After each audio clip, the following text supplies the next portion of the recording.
Hello everyone. Good morning, afternoon, evening. We've got some fun projects going, it looks like. I should probably put phone on mute before I forget. There we go. Okay, I am also starting a new project. Hello.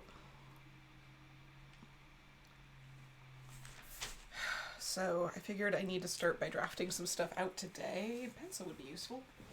That's a good place to start, right?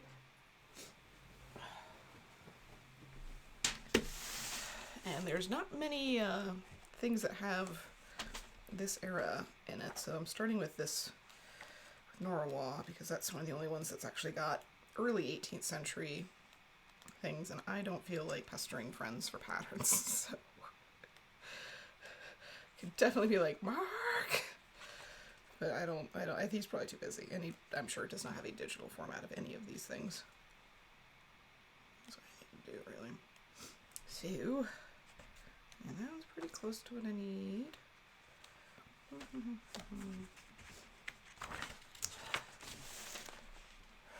Elliptical cage, yes. Bailey, ma'am, stop I know, but that's why you're in here. You gotta stop scratching your ear. I will put a coat on you. Don't make me do it. Don't make me do it. I will. No. I will just go ahead and put that on you. And I won't have to worry about it. That sounds awful nice. I might have to. Bailey. Alright, so that's more the shape I need. Okay. Waistcoats are weird during this era. Hey.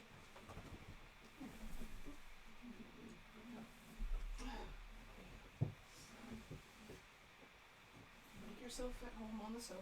Maybe you'll stop scratching. Because it wobbles when you do. Therefore, it feels weird. Okay.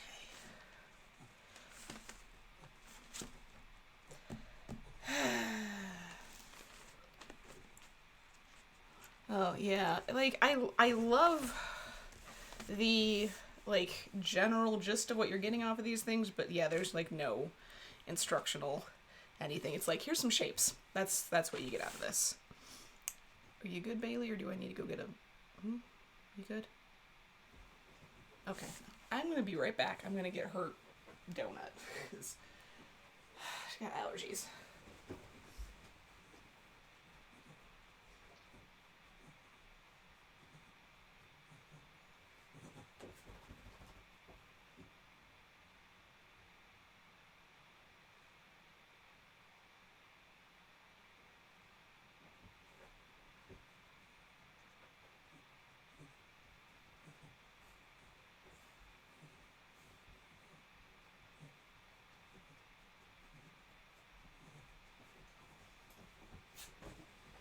Alright, ma'am.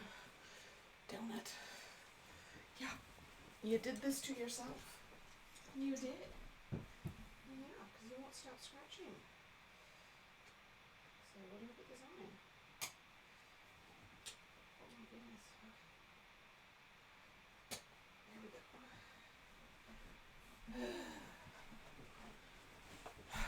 Heads. Okay. We're good. Now I can I feel out of breath. Now I can get back to focusing on this. So, 17 teens waistcoat.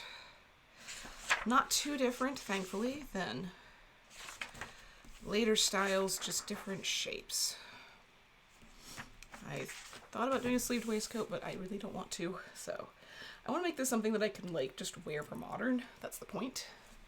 Like, the fabric I've got coming for it is modern. Like, it's reminiscent of historical, but it is not historically accurate fabric. Yeah, you're just gonna have to deal. And I'm doing it by machine. So, like, one of those, how's that not, yeah. Just gonna have to deal with the level of inaccuracy that I'm gonna throw at this, because time, sanity. Bam. Okay. I always forget this thing does not have a grid in it. I know. It's a terrible idea to not have a grid. It's so terrible. pirates.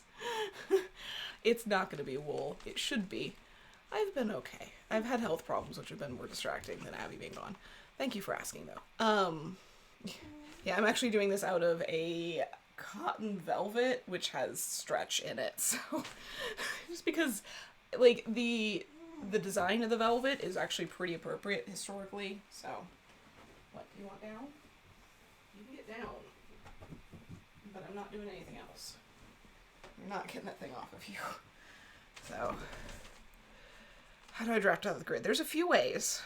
You can either literally draw the grid on here. I've done that with these before.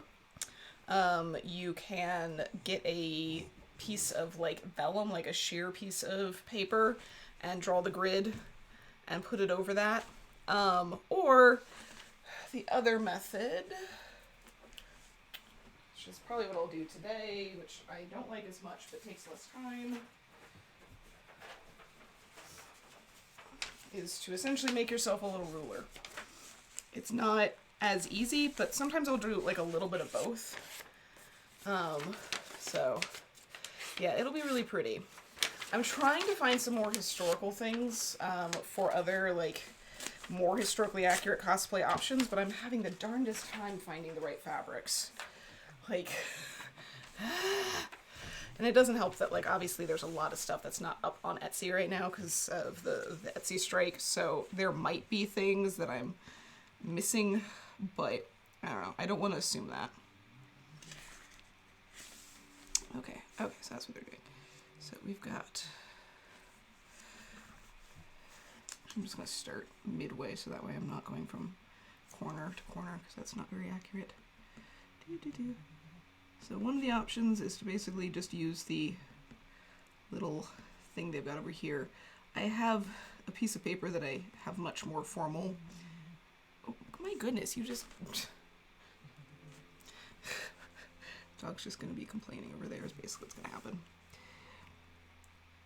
She knows she can make a bunch of sad noises if she, like, forces her head into a weird position with the cone on.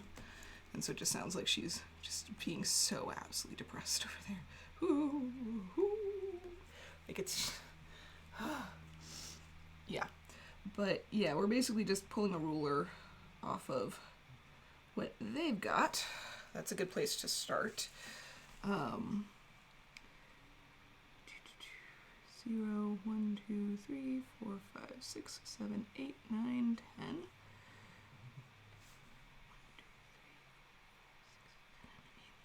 All right. I also like just do that just to start. So I've just got little, how are you gonna do that? Scratch ruler sort of thing. So, yeah. What's the book? Yep.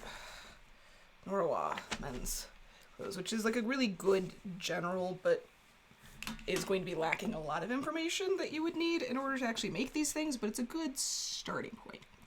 And then what I'm going to do is, utilizing the grid, that the like thing that's already over there, I'm going to draw some lines. So it'll just give me a little bit of basis to start with. That's midway. There we go. Because all we're really trying to do here is get enough of an idea of what's going on that I can get something vaguely like the original. I'm not trying to be exactly the same because I'm going to have to adjust it anyway for me. But this gives me a place to start. Obviously, if you are like borrowing the book or something, don't draw lines in it. This is where the like vellum paper or something can work better. It was so blowing out and bright earlier, and now it's just like being really weird.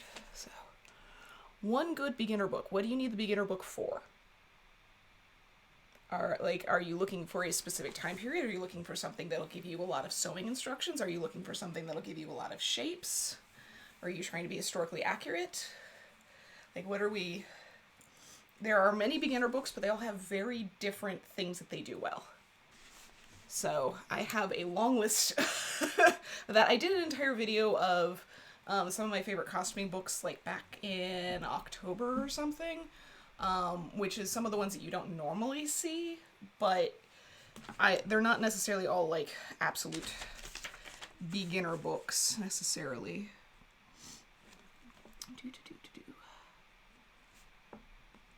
We can mark some things down here every 10 inches. That's kind of what I'm using as my basis to start. Because, like, as much as the Janet Arnold, Nora Waugh stuff is wonderful in many ways, it does leave a lot to be desired in terms of actual construction information.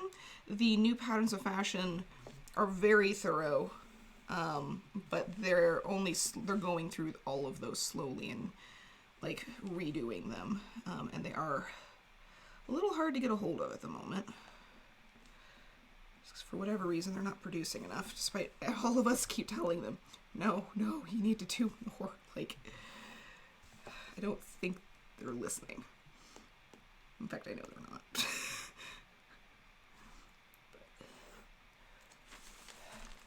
Picking up some stuff secondhand is cheaper, a lot of picture stuff, because dyslexia pictures help. Okay.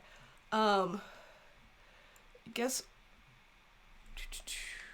info on how to do the things with maybe some shapes and or patterns. Okay. Menswear or women's wear? Are we doing women's wear, or do you have a specific time period you're looking for general? Because, like, the place that people usually start tends to be, like, with Nora Waugh. Like, obviously this is Nora Waugh for men's clothes, so that's a good one to kind of... This is good for shapes. Nora Waugh is great for shapes. She has a lot of good stuff in there, and I like the fact that she has some additional sections that show, like, the historical drafting patterns and things like that. So that's really cool. Janet Arnold stuff, the Patterns of Fashion series, is a little more thorough. It does have more sewing information in it, and the ones that are coming out that are new have a lot more sewing information in them. The ideal book that I really love, series of books, is the 17th century ones. There's 3 of them, 2 on women's and 1 on men's. And the 17th century ones are the same people that are now going back through the Patterns of Fashion books. And, like, that is what I wish we had out of more books, but it is specific to just that century. So obviously only useful if you're doing that. If you're doing that earlier stuff, then Tudor Tailor, also really wonderful. But, and the Janet Arnolds are split up by time period. Nora Waugh's, like, overall. The other one, if you are looking for more construction stuff and less patterning, is Costume and Detail, which Bailey got to when she was a puppy, just because it gives you all of the, like, up-close drawings of everything. There are, like, there's more and more things that are available for this on the internet, but this is, if you're looking for historical construction, a great place to do a lot of work. But it's just, the thing is, like, most of the books that are out there focus on a very narrow time period, or if they don't, then they're doing it too broadly. The book that would be ideal as a beginner book doesn't really exist, because it would have to be so just massive and expensive. Like, crazy levels of expensive in order to get all of the information that you need in there. So there are different books for different time periods. Like I said, this is great. Nora Waugh is great for shapes, but there aren't any instructions or details in there. If you're looking at 18th century, Costume Close-Up is my favorite, for general, both men's and women's, because you get a variety of really typical things that are straight out of Colonial Williamsburg's collection and all of that. So Costume Close-Up is my favorite, like, 18th century one. The entire 17th century series, absolute perfection. Any of the Janet Arnolds, or that are the Patterns of Fashion series, if you can get them. Anyone on vintage clothing making. I haven't seen as many books on that, because vintage patterns exist once you hit, like, the 1900s, 19-teens, and they have step-by-step instructions. There are tons of books from the 20th century that are free online. So especially once you hit like 19 teens, 1920s, it becomes like trendy to make your own stuff. So at that point, there are tons of books being put out on how to do something. And they're, for the most part, free online. So yeah, so I'd highly recommend like the stuff that is anything 20th century. You can find tons of information online.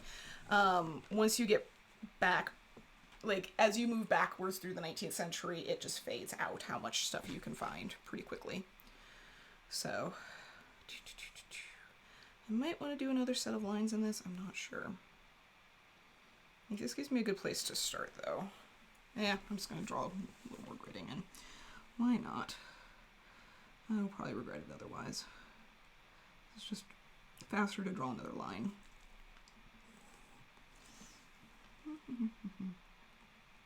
Should be sitting down while I do this.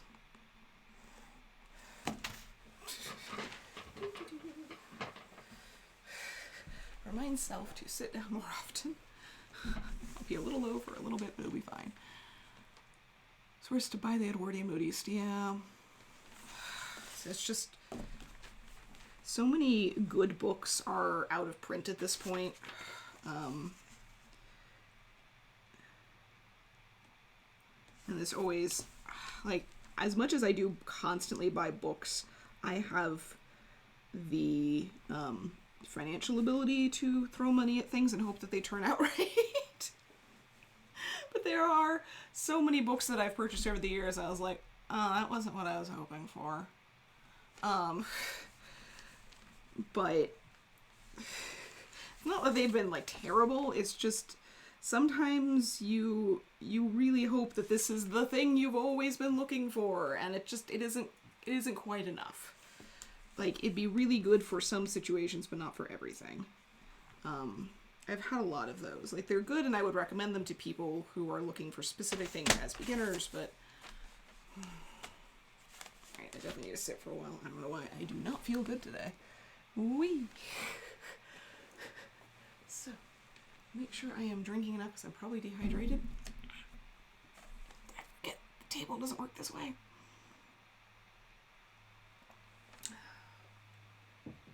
But yeah, there are, like, thankfully there are a lot of people on YouTube who have done, like, their favorite books or things like that. Like I said, pretty much the standard beginning, though, is Patterns of Fashion, anything by Nora Waugh. She has some, like, corset things as well. I really like Bradfield's Costume and Detail, and then from there it just kind of gets more specific and harder to find. I have a lot of books at this point, but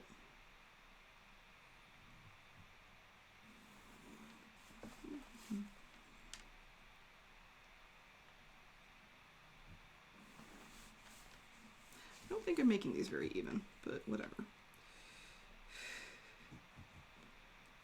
It's fine. I'll work it out. It doesn't need to be perfect.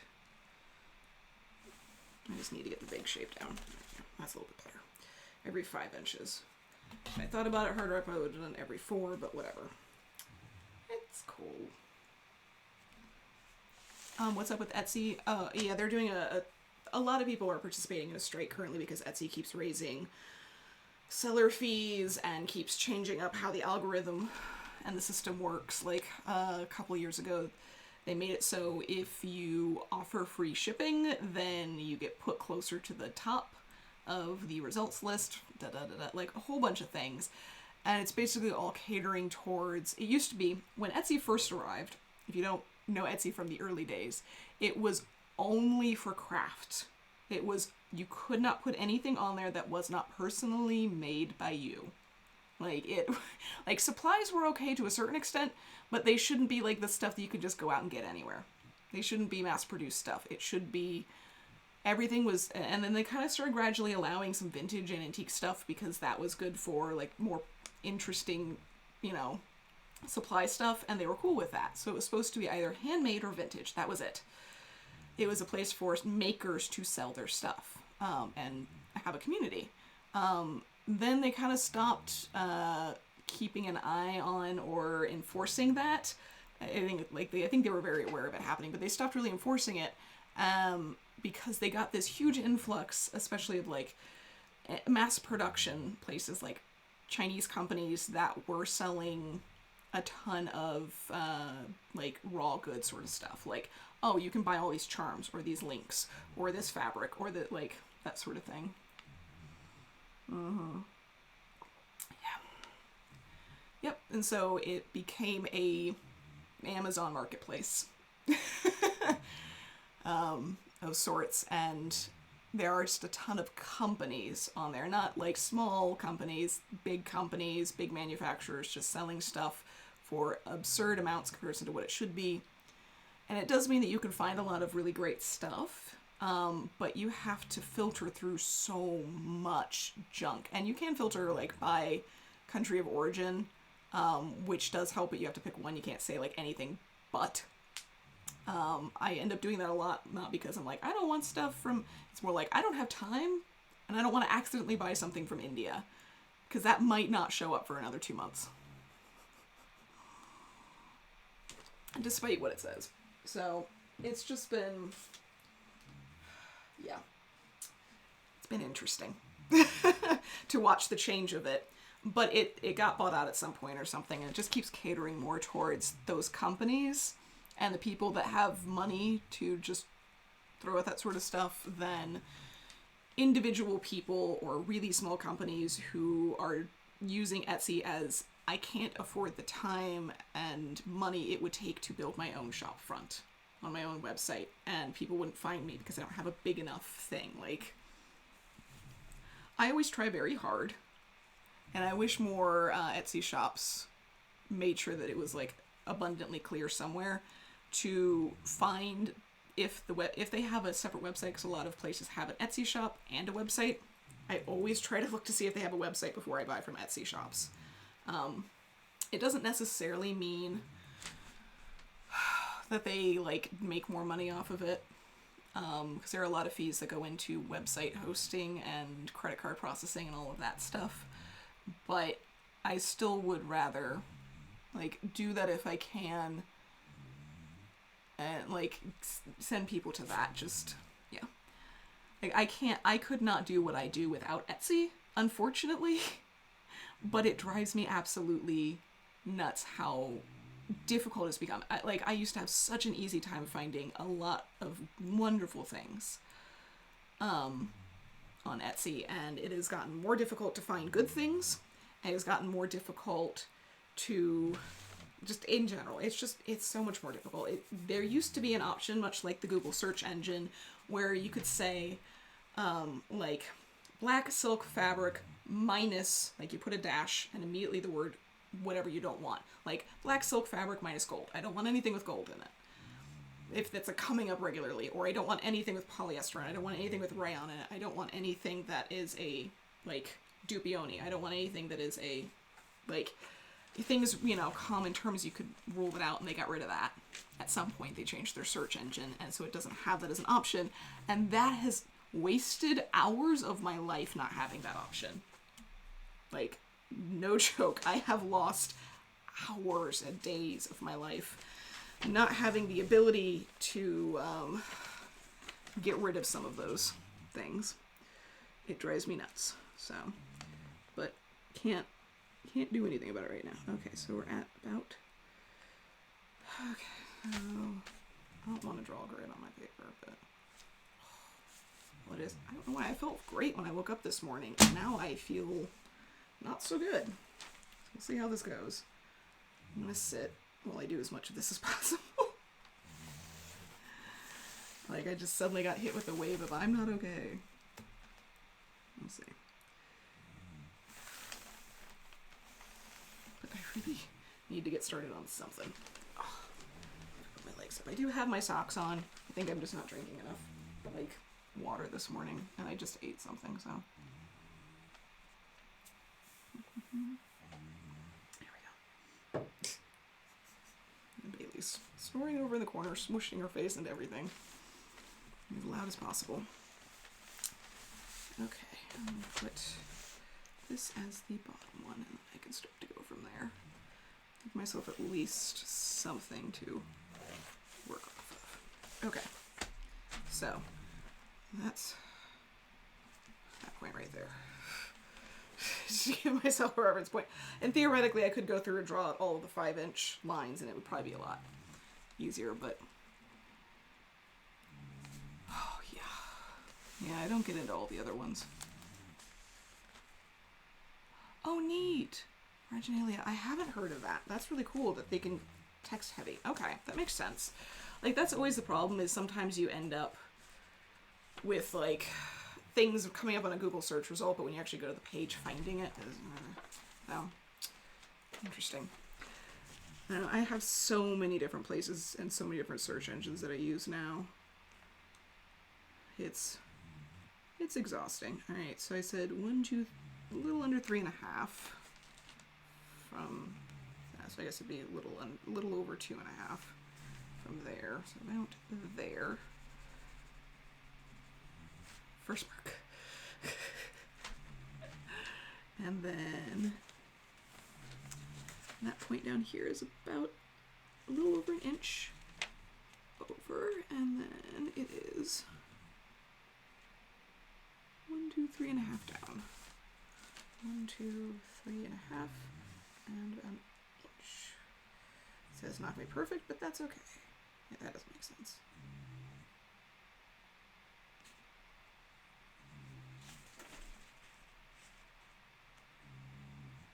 One and a half. Why did I think? Because I can't math today. My brain's a little bit off, and it's just going to be a problem all day. I already tell. Okay. But, yeah. Oh, I don't know. I hope, like, I don't know if anything will actually come of the Etsy strike. Ideally, something would get better, but I just don't see it really truly happening. Like, the amount of damage you would have to do to Etsy to get them to even begin to listen really would require more than it's simply because I've been watching, I watched and now want to rewatch Our Flag Means Death, and I'm gonna do a couple videos about that time period for menswear and pirates and stuff like that. I'm just gonna at least make this. I want to make at least one other thing if I can find the fabric. This is not a remotely a like exact off of anything. This is just, it inspired me to make a waistcoat, and I had a fabric that I had bought a swatch of a while back and really liked, and was like, I'll never find something to make out of this. And then that happened. I was like, I would like to make something out of this now. So that's all it really is at this point.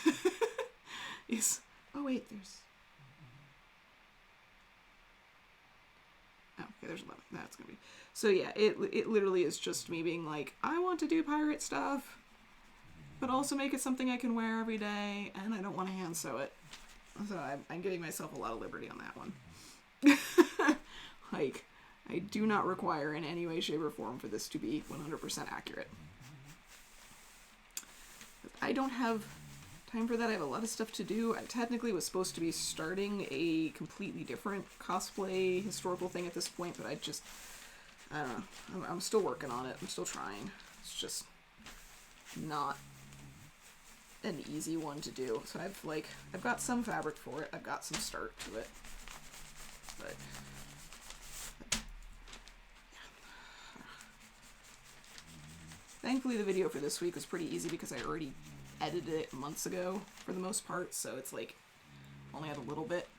But yeah, pirates stuff. Oh yeah, I do need to watch Black Sails. I've heard really good things about that from like a more historical perspective, but I don't know why I just haven't gotten around to watching it. Oh. I don't remember when that came out. And I'm sure that's part of the reason. Like, generally, it's usually because whenever it happened to come out was a weird time for me. 1, 2, 3, a little over a half. Right. 2, 3, 4, 5. 2, 3, a little over a half. Bailey, you're so loud. You are so loud. Always snoring. Alright, this is more like 3 1/4.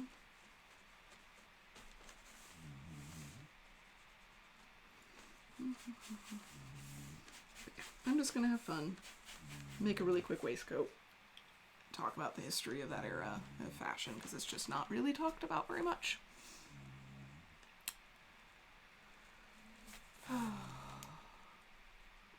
No, yeah, I'm thoroughly all over TikTok with all of it.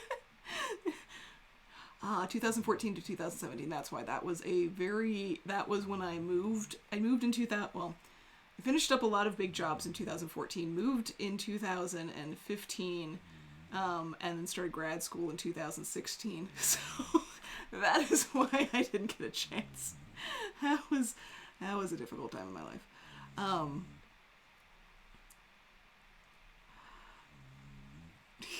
Yeah, doing something is always better than doing nothing. Yes, I very much agree with that. I kind of got over the well now what, because I'm usually just constantly like going, and I also have a different concept of like perfection that I've developed, my own personal version of what is perfect or whatever over the years. So knowing that that is like an issue, I've got my way of handling things. And not having that let down in quite the same way.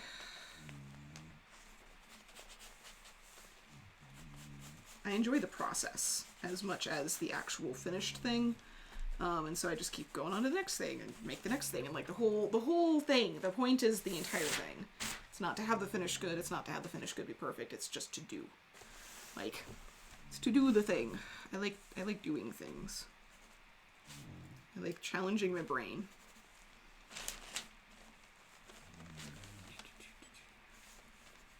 That lines up nicely with that point there. Okay. Don't need that right now. Yeah, Bailey snoring is.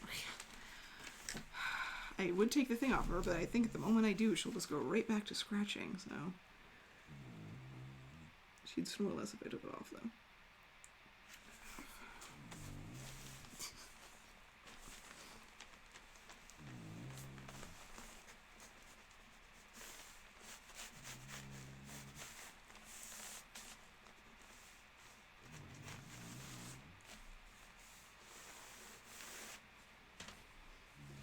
Let me see if I can without really disturbing her too much.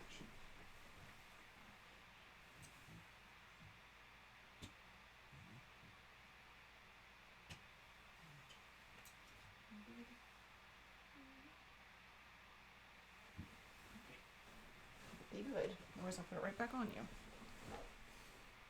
Okay. There we go.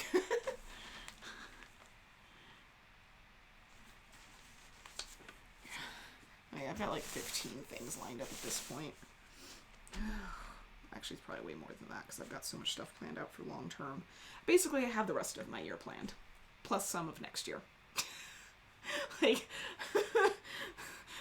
that might be the better way of thinking of it. I have everything planned that I can possibly plan. Okay, so 2, 3, 4, 5, and this is just off of that. So much flare.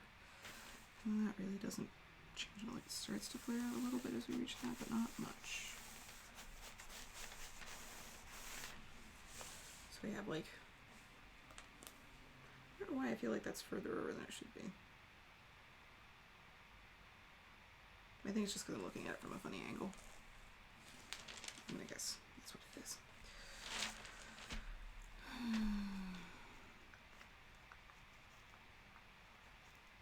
That's what there's.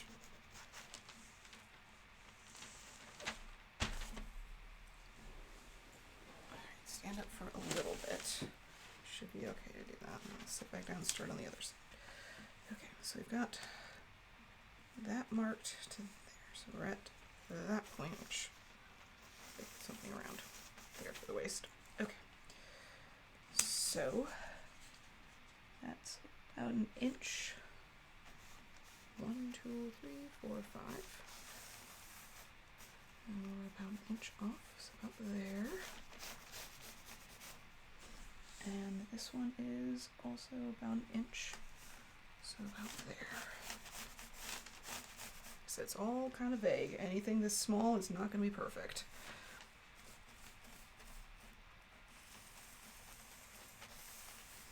There's just no way you're gonna be able to scale it up. I mean, you can use all like the fancy like equipment stuff that some people do, where they have like projectors and stuff, which like that totally does work. But also, I'm not putting my time and money into that. Like I'm gonna have to adjust it to fit me anyway. It's not like I'm doing this and I've got something that would be exactly what I need as it is. So 1, 2, 3, 4, 5, roughly there, and I said it's about an inch, a little over. I have to adjust the angle of this anyway. I'm not going to want to cut it out at the angle that it's at.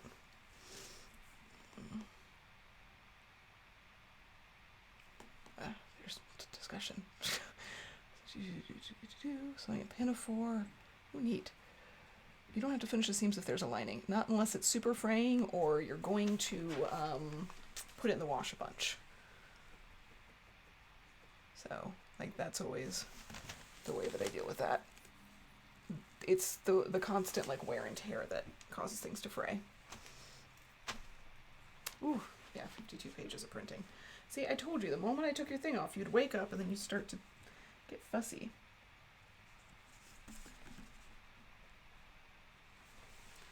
Inch and a half. And this is 1.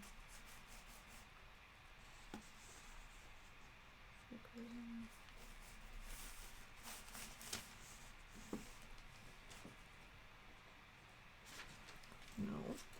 Hey. Oh, that's where I was like. I will put it right back on you. I will. Don't make me do it. Don't make me do it.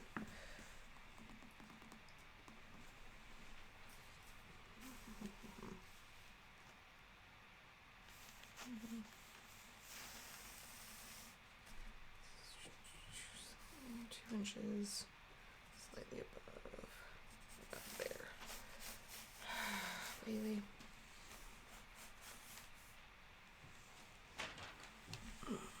Okay.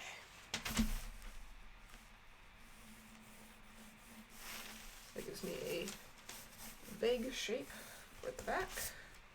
Is it perfect? No, it doesn't need to be. Also, I will put that thing right back on you. Don't make me do it. Or so help me. Put that thing back where you found it, or so help me.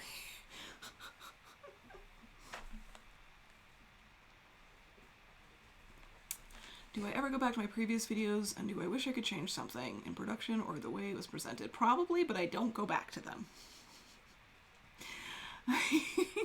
The closest thing I've done was that I filmed some things back to back or earlier stuff like that, and then discovered that a filming method didn't work. And so like the video that's coming out this week was actually filmed all the way back in October on different cameras with different angles and things like that than I would do now. So I'm kind of like annoyed with that portion of it, but like everything's constantly learning, and I'm sure I would change things dramatically, and I know I have changed things. Like I remember what I've changed. Because like there were distinct choices as to why I did some of the things that I did. Like the first few videos, oof, dang it, I keep forgetting there's an entire big beam of metal right there. Oh, got my knee. Bailey, you need to stop, okay? I love you, but you are a distraction I do not need right now. First few videos I did, at the very end of the videos I would do the reveal.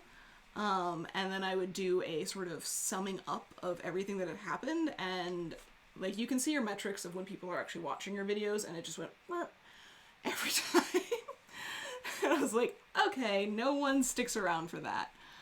which totally makes sense. So, which kind of like sucks in some ways because there's not a good way of talking about what I've learned from the thing, except while I am doing it, I can kind of put some things in, but it's really hard to, at the very end, when you're like, I made a thing, look, it's a thing, to then be like, and here's all the things that are wrong with it. There's like not a place to do.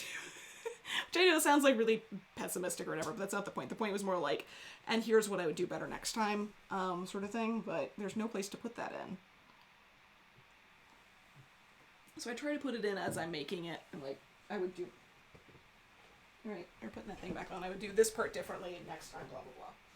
But, alright, I can't focus. I can't focus. Yeah. You are such a little gremlin. Yeah, you are.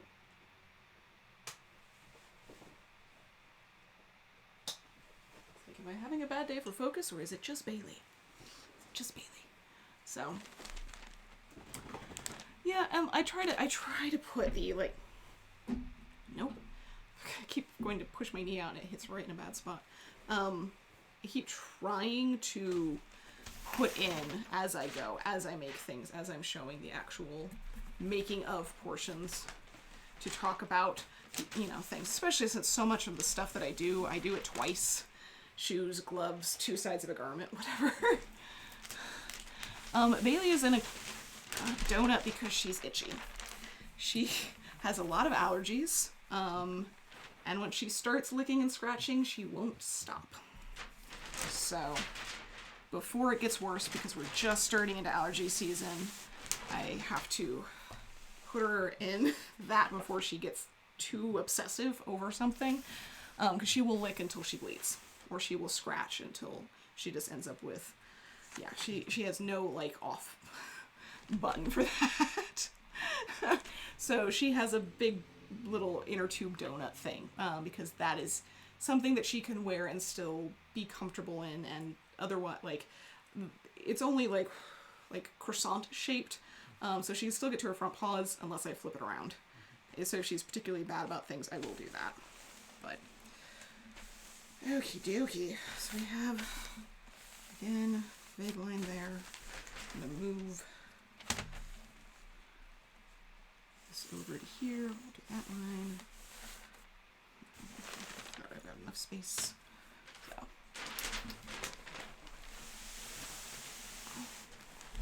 But yeah, I'm sure the quality of production and things like that has changed, but there's just, the whole thing is constantly relearning. I know at some point I probably will go back and watch things again, but it'll probably be like somebody forcing me to do that for a video, probably Abby.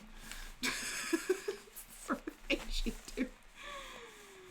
But I don't have a problem with that. I just also, like, I know how much I have improved and how far I've come on production stuff. No different than I can look at sewing and see the same thing. I don't need to be reminded, as it were. At least at this point. Maybe someday, but... Okay, good start. I'll just keep drawing boxes from there. Yeah, I love watching people do things, but like, if they're not talking over it, I have to watch the entire time, because you never know, like, when something happens.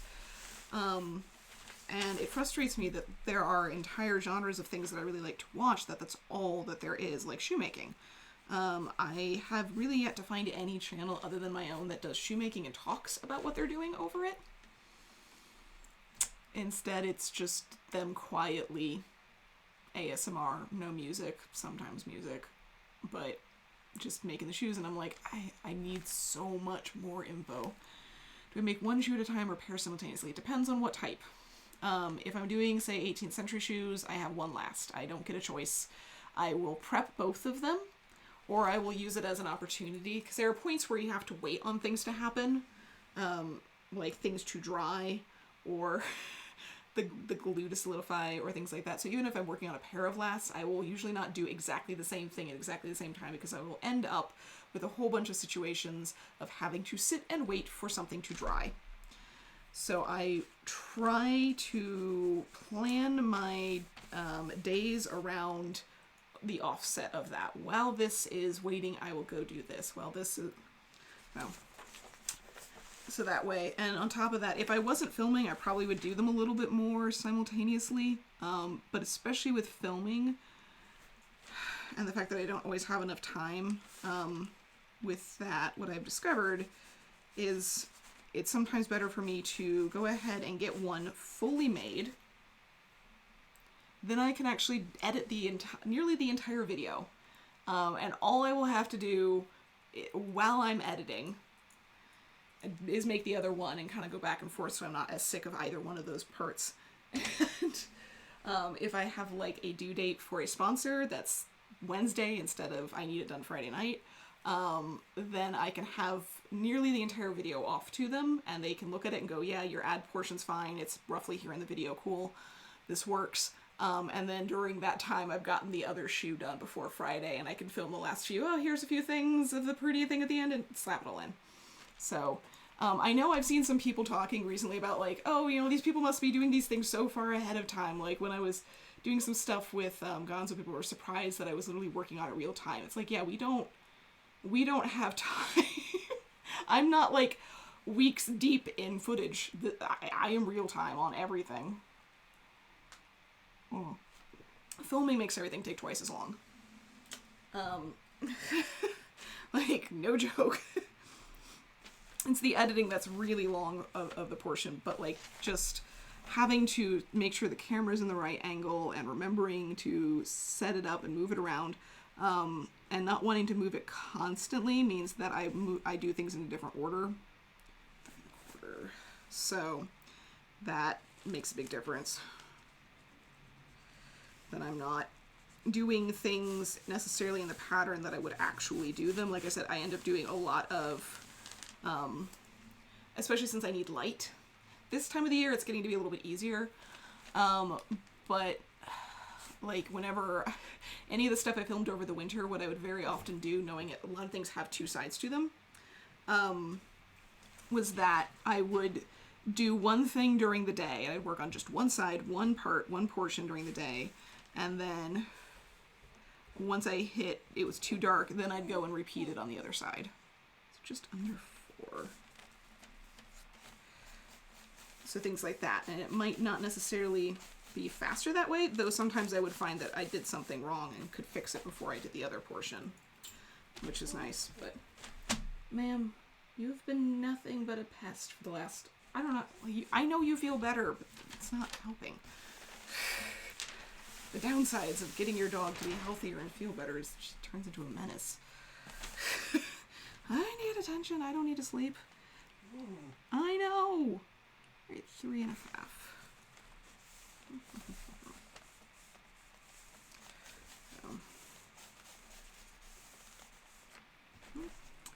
And then we're over here, and this is 3 and 4. There. 1, 2, 4. 1, 2, 3. Okay. I was like, oh, that's too high. Okay. So yeah, I can work a lot fast. I can work incredibly fast if I'm not filming. Part of the other problem is you have to like work around sounds, because I keep sound in my videos. So if the dog's being a pest, or there's other people in the house, or the neighbors are outside doing stuff, or it's a really windy day. I thought for the video that's coming up this week that I hadn't done the voiceover yet. And the day that I planned on doing it was the day that we ended up with a horrible windstorm. And I was like, oh no, I'm going to not be able to do this today. And then I went in to do something else on it instead, which was not what I wanted to do, but it was at least something. And then discovered that file just sitting there. I was like, oh, thanks, former me, for having done that, because I wouldn't have been able to film that today. Because loud. Ma'am, it is only 10 o'clock. It is not time for lunch. No. You are way too early. Come back to me in an hour and I will give that to you then. I will deal with it then. But too much. Too soon. Too soon. Okay. Not that. Aiming for about 1.25 inches over on the next set of...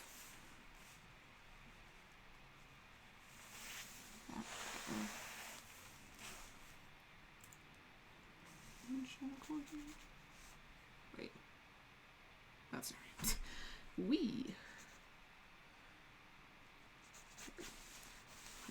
I'm getting ahead of myself.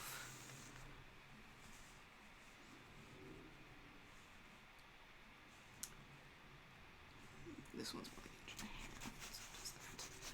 Okay. There we go. Ugh, jackhammer. Yeah, I live in a construction zone because it's still a new neighborhood, so they're still building. And I have neighbors who really love cars and motorcycles. Do I save my paper? Yeah, I save most of my paper patterns.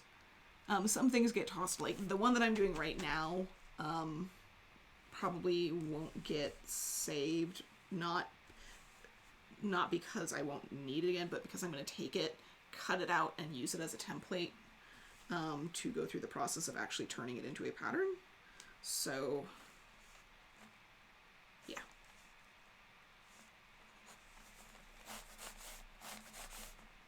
So this will not be the final thing, and I'd rather cut it out and use it that way than keep drawing on the paper to change it. A little under 3.5. 1, 2, 3. So it's just a question of how I want to pattern things.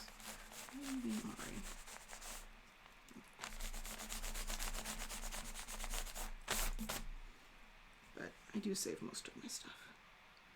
I have a lot of big boxes above.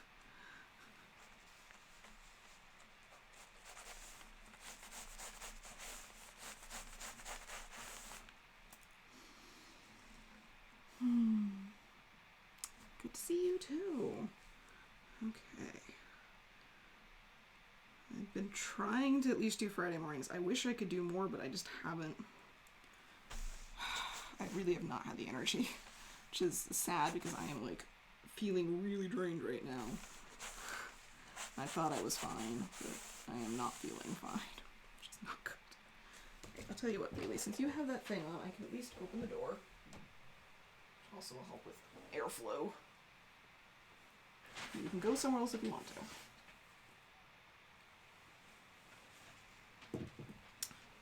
So, you have some freedom now. Be free. So about 3/4 of an inch on that one.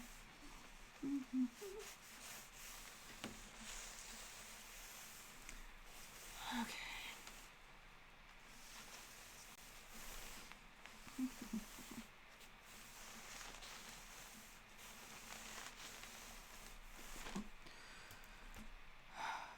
Oh, questions are good. Sorry.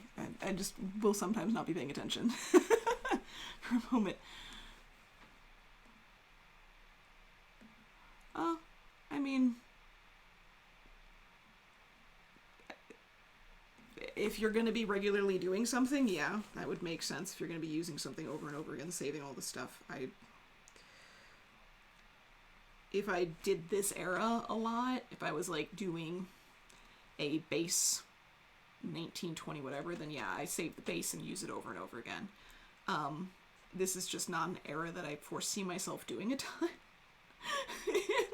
Like, I want to do a little bit, and it will probably hang out for a little bit for that reason, but if I have a waistcoat from the 17 teens pattern that fits me, I don't necessarily need to save the base because there's not, like, a lot of variations I can do off of it. Like, if I do a 1920s base or an 1890s base, yeah, there's going to be so many variations on that one thing, so it totally makes sense to save.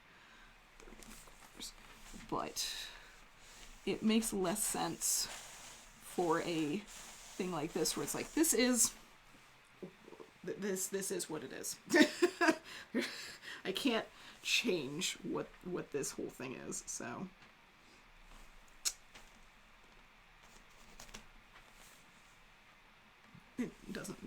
much sense. And it used to be that I would do this and then save it because I would do it for a lot of different people. I used to have a business doing this sort of stuff, so that made sense to then do this every once in a while. Whenever I had like a new time period that someone requested, I would doodle out a bunch of these and have them as bases for whoever came along later and needed a variation on it. So I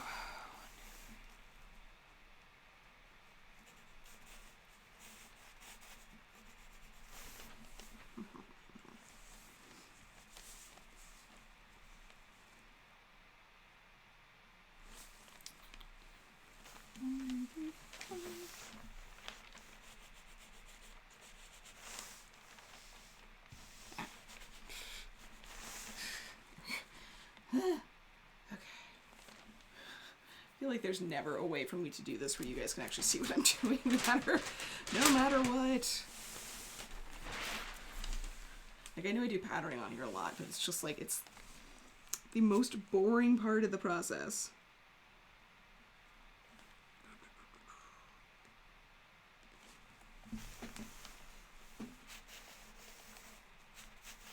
By far. Okay. I need to get up.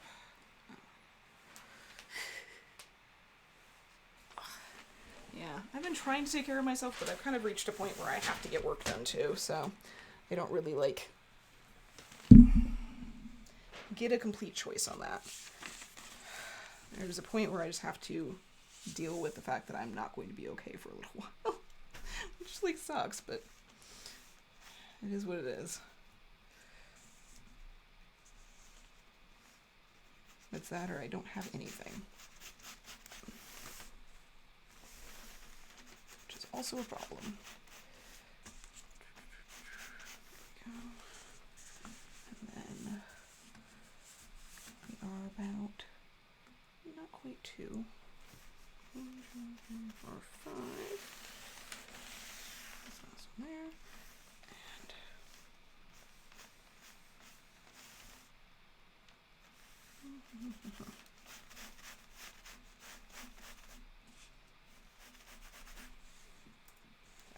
To find my happy medium of pushing myself, but knowing that I need breaks when I do.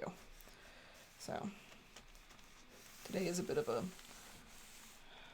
want to say a bit of a pushing day, because it's not.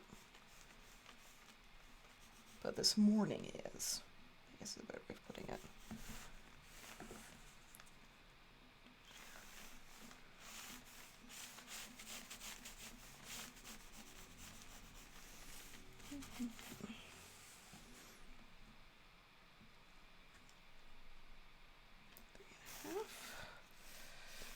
From there, 1, 2, 3.5, and we are over by a little under 2 inches. So about there, yeah, that looks about right. And then this is there. Good enough. Good enough. Okay. That gives me a vague idea what's going on with this at least. Oh. Okay. Whee.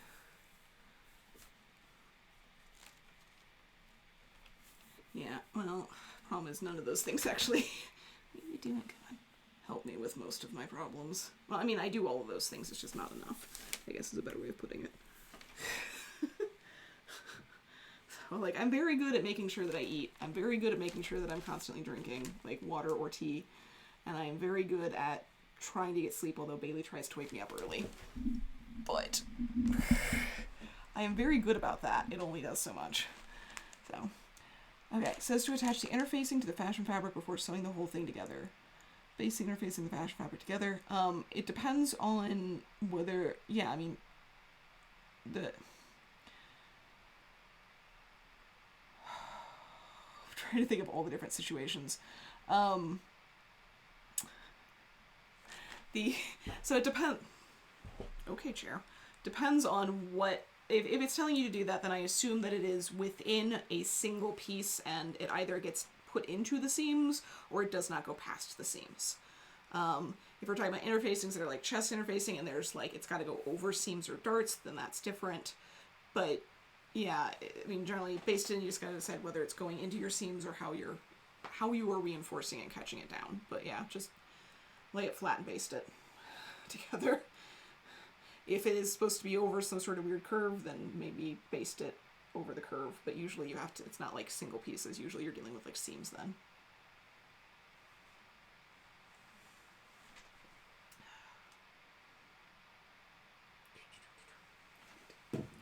Save you for later. So, got that.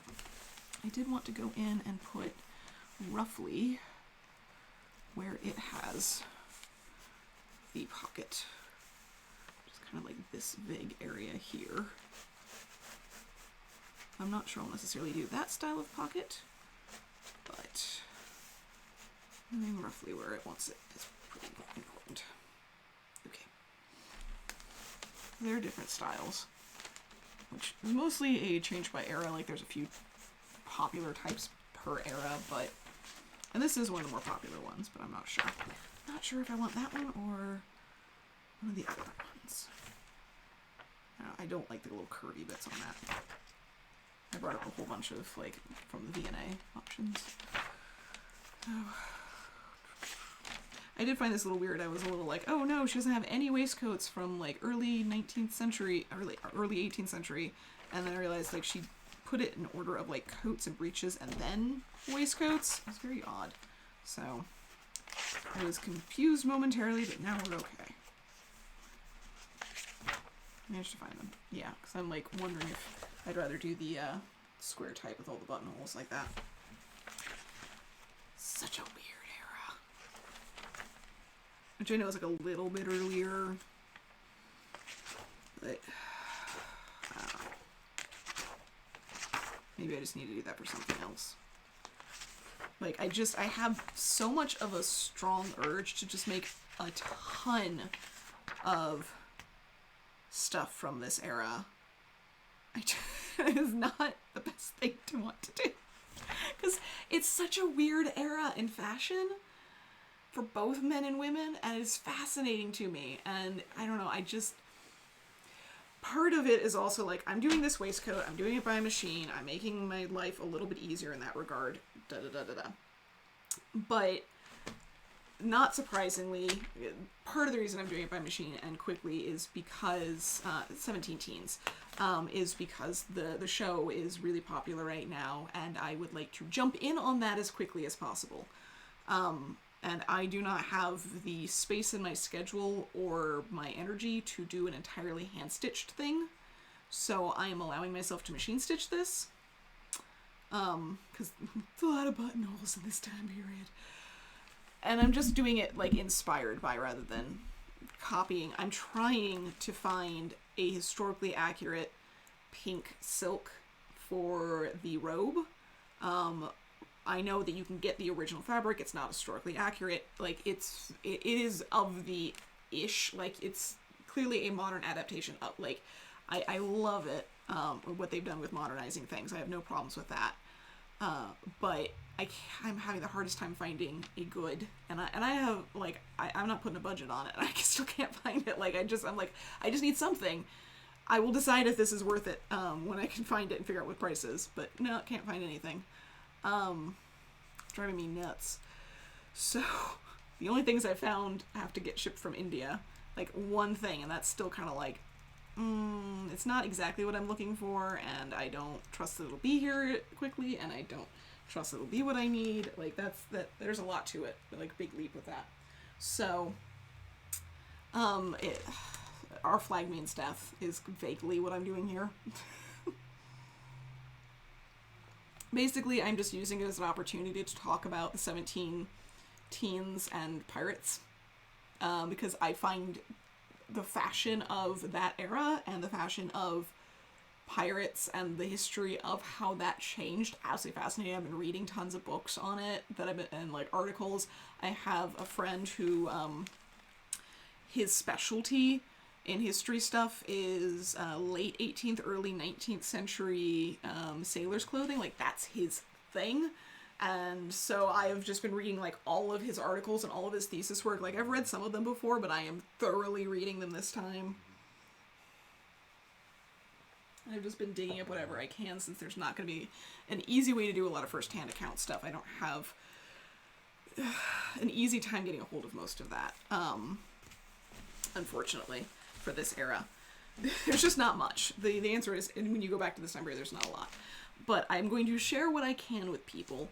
I would like to turn it into 2 videos, one about the fashion that's straight up the fashion, and one that is about the fashion that would be like pirate fashion and the really unique stuff that is happening there, as well as the mythology of what the pirate looks like that is not at all what pirates look like. And I'm getting sucked into it too deep, and I don't have the time right now.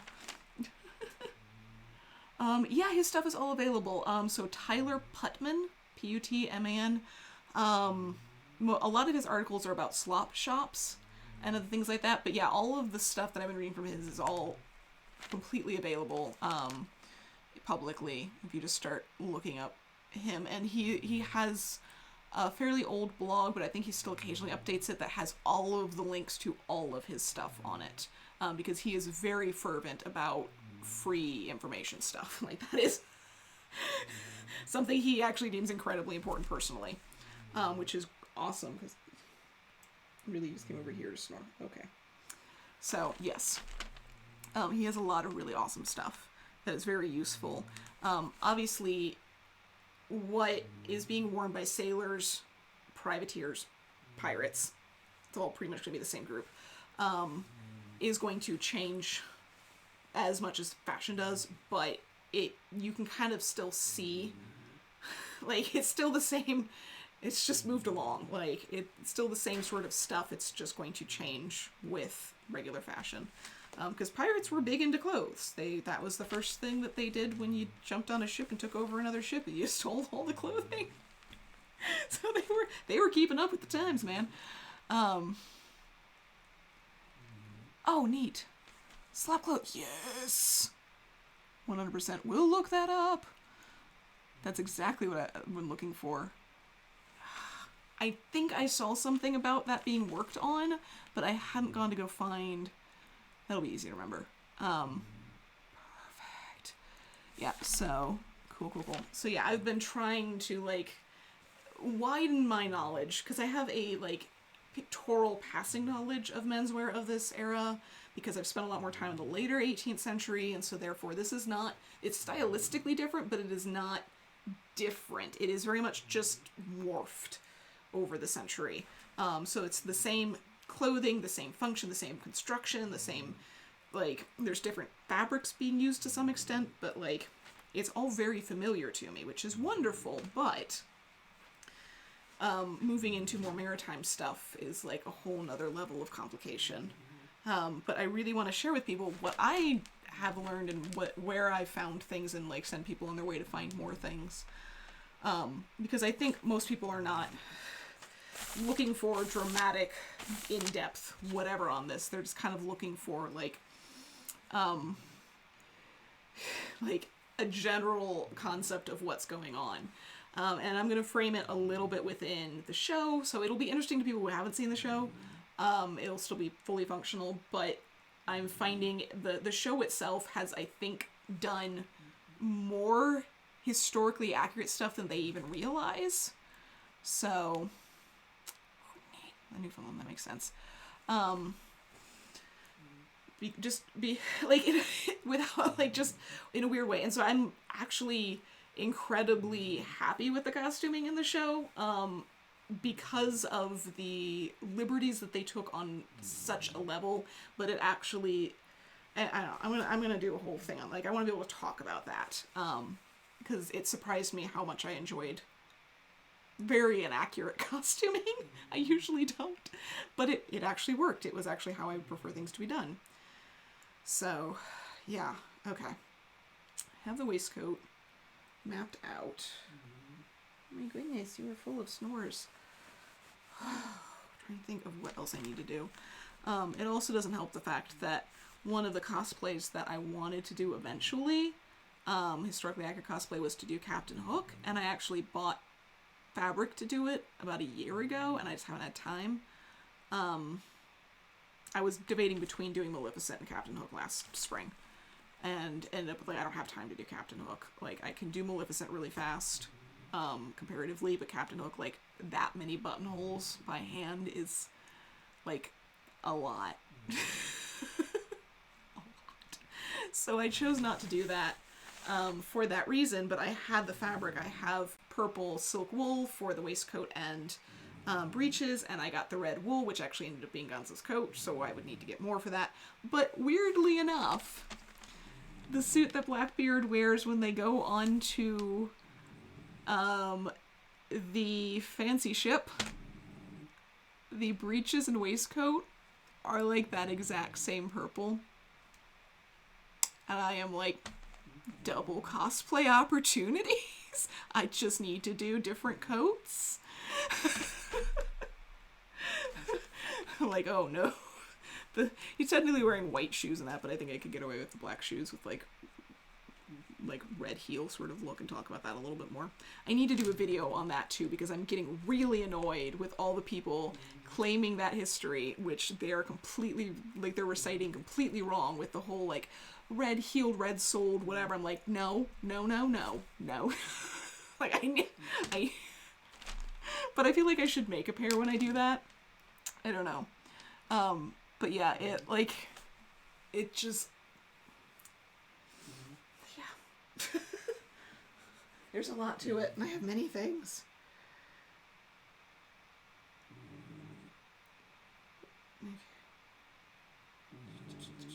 Bailey, my goodness.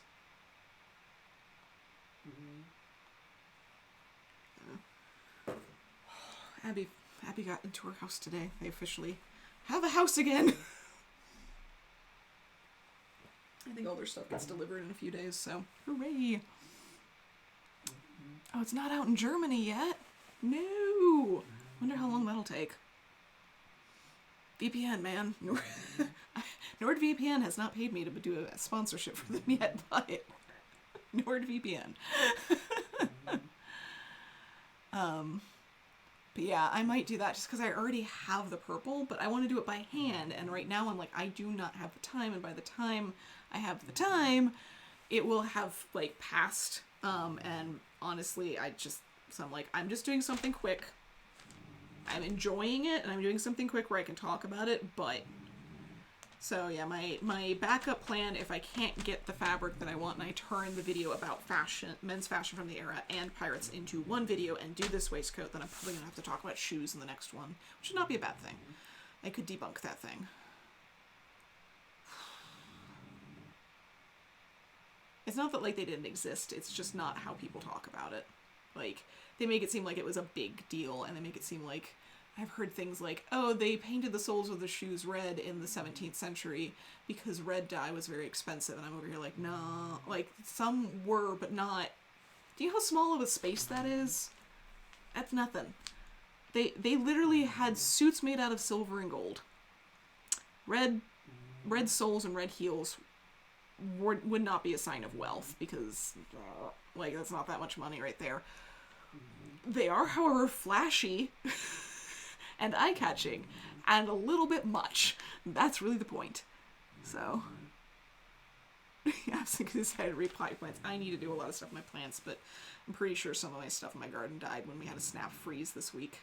It just suddenly snowed a bunch when it had been 80 degrees the 2 days before, so that was fun. Okay. Alright, I'm gonna grab my scissors and at least get this cut out, and then we can do some measurements and see how much mess I have to make of this. Where are my scissors? Uh-oh.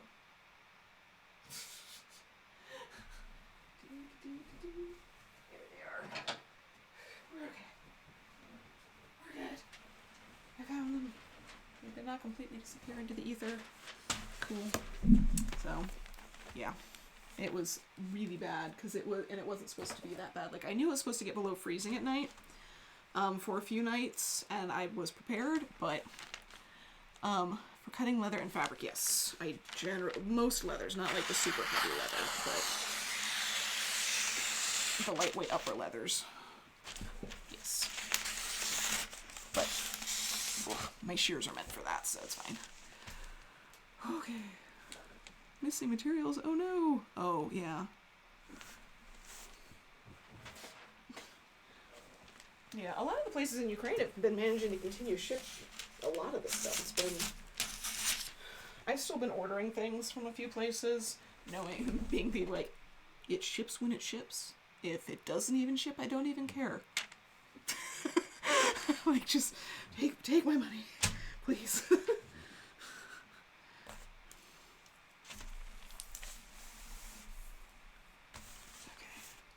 That and that. Let's get this separated. Nope. Stop it. Okay, I'm just gonna go ahead and yeah. Just gonna vaguely cut this out. First off, I'm probably gonna need to shorten this because wow, that's gonna be really long on me.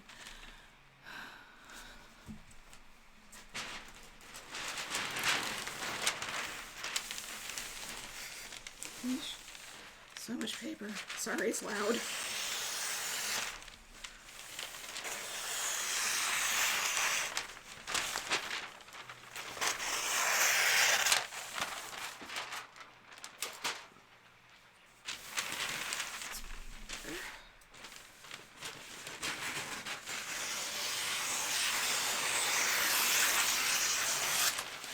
There we go. All right, we have reduced quantity.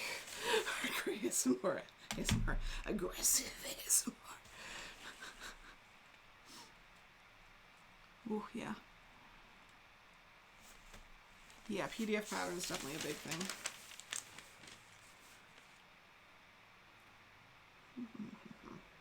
Okay, so.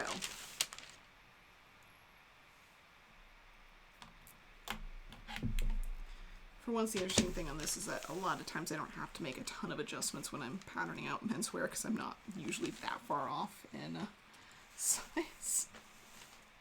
Like, usually, if anything, I have to reduce things rather than make them bigger, which is very weird to me. To hell with trousers. Agreed. Once you come up with, like, one master trouser pattern, you're fine, but, like, man, anytime you gotta change that, oof. No fun.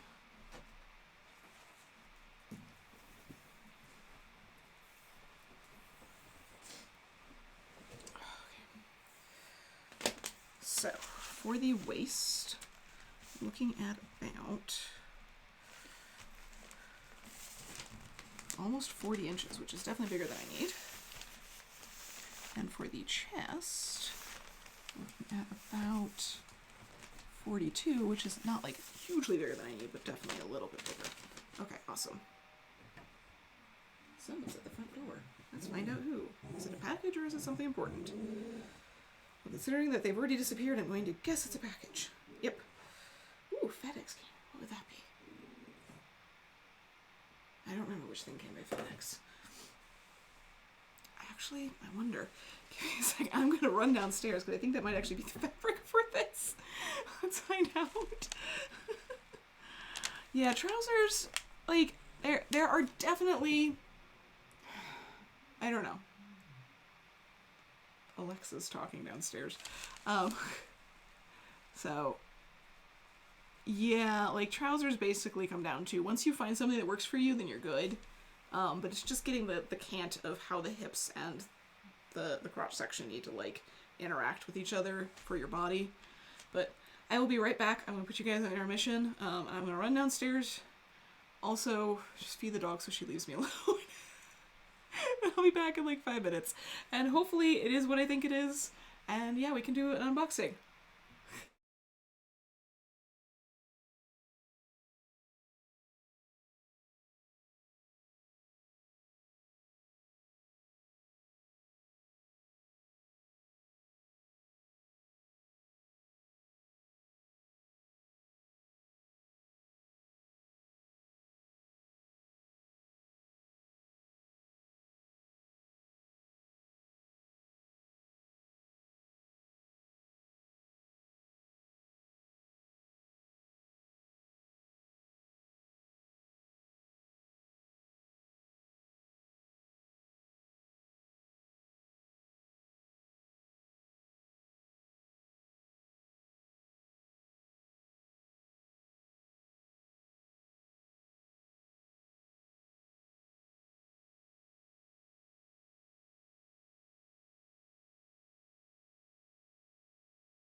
is what I think it is. Also, I have cheese boost now. I think I'm low on salt.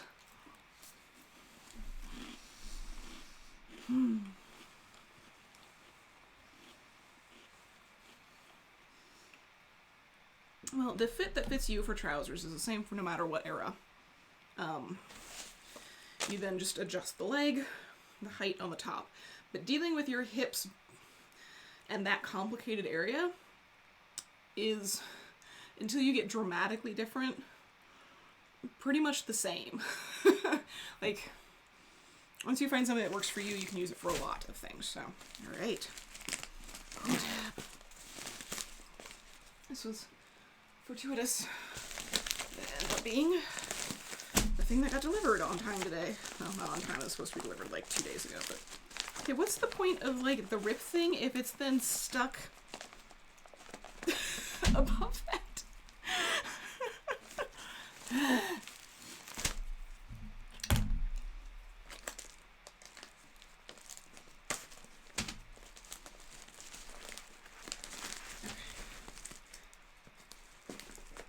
I need to get in here and cut this, but I also don't want to risk cutting any of the fabric.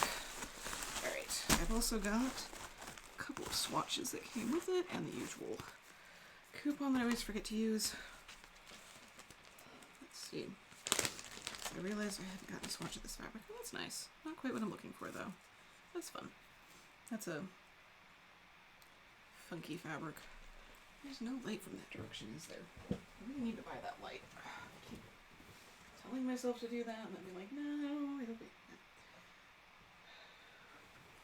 There's, like, no light from that side of my room, because it's just a closet over there rather than a window, so... But yeah, this is fun. This is, like, unrelated to anything we're doing currently, but I don't know, I liked it. It's neat. It's not exactly what I was looking for, though, but good to have a swatch. Always good to have more swatches. You never know what you're going to need. I mean, this thing was a swatch that I bought because I thought it was interesting, and then was like, yep, this is exactly what I need later. So, I always fold it in such an inconvenient way, but it is going to be really hard to judge until I change the ISO a bunch. There we go, so you can start to see it.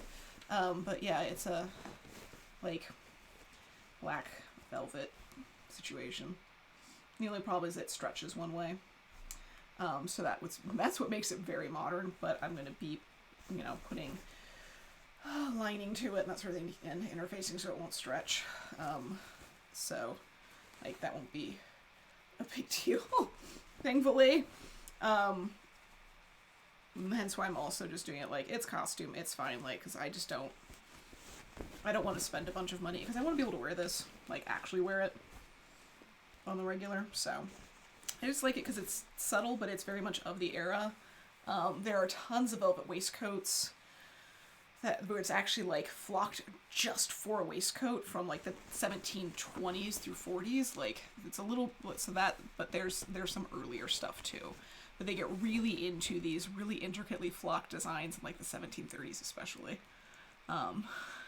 Yeah, I hate elasticated fabrics, too. This is, fortunately, like, it's sturdy in all other ways. It only stretches the one way, so, like, there's no stretch that direction.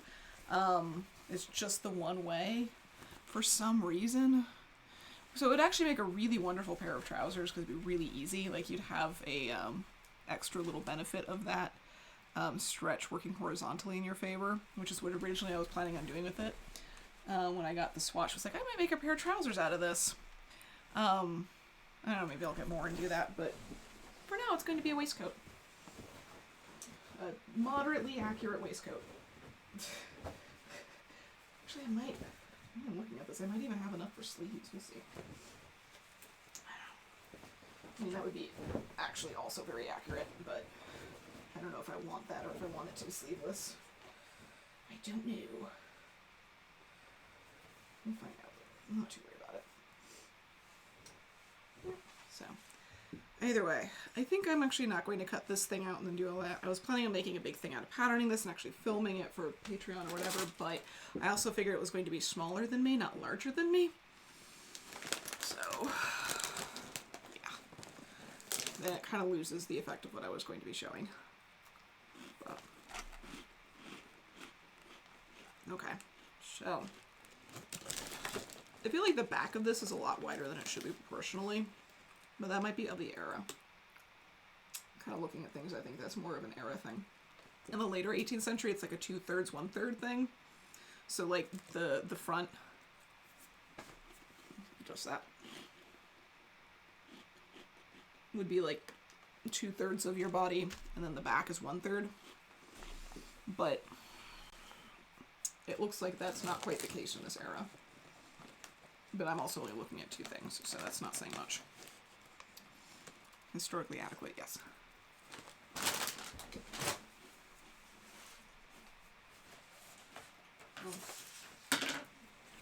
It gives me a chance to also talk about the point of historical accuracy and why it's not always the point.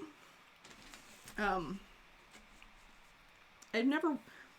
wanted to talk about that, and I do want to talk about it more, but I don't want to make one big video that's like, why historical accuracy is both the best thing and the worst thing. Because, you know, it's only going to reach a certain audience. Okay, well that one's a smaller back. I do sometimes wonder with these especially. I'll look at coats really fast. Coats can't be redone. Waistcoats regularly can get their backs redone because you can cheap linen, whatever. I'm not sure there is an app to it. Since it's like a really short velveteen, it doesn't really have a direction. I'm going to do the stretch this way because I can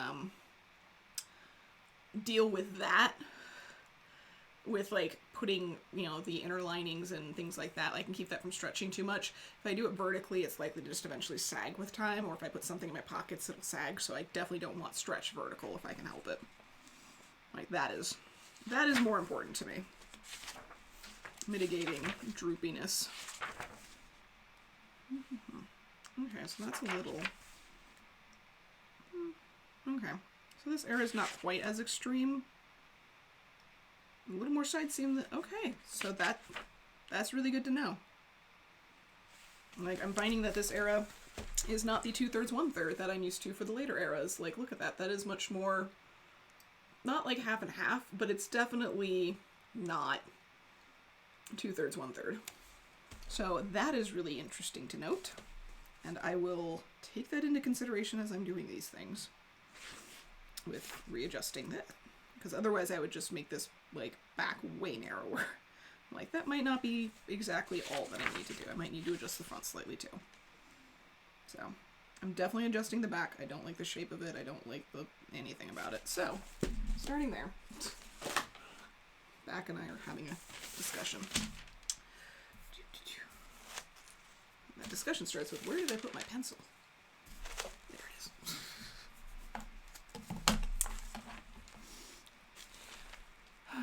Isn't making something functional with what is available historically accurate its own way? I mean, yeah, like I said, the point is, why are you making it?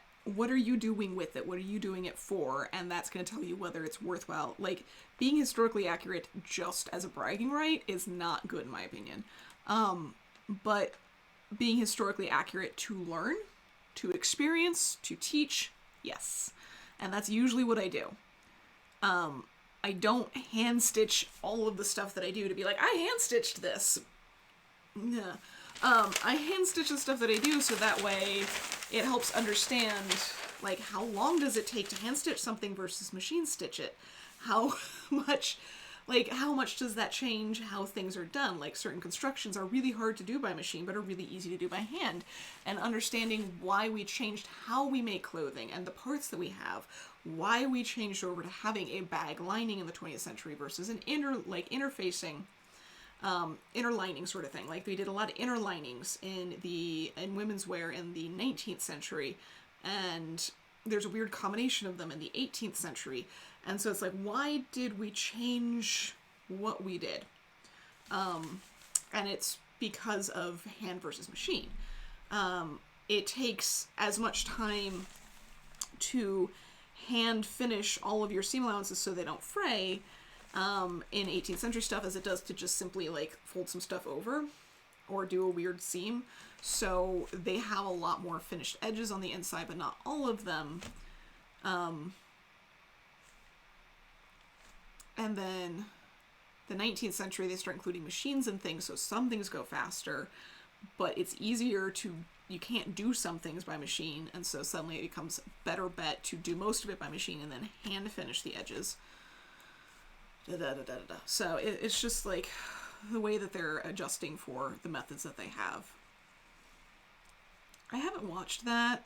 I've thought about it, but also high anxiety person, so horror movies and I don't mix.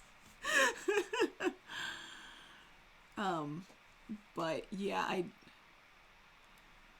like I find it really interesting. It's like, and I know it's like on that like level where it'd be okay, but it's definitely one of those things where I could watch it with a group of people and be okay. I just don't think I should be doing it on my own. Doing this upside down is really hurting my brain, so let's not do that. Let's just pull this down this way. Figure it out from there. So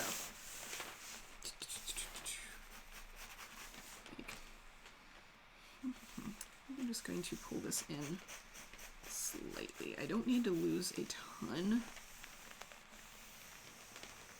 I'm gonna figure out what I need to do for that in the chest, but I definitely need to lose more in the waist.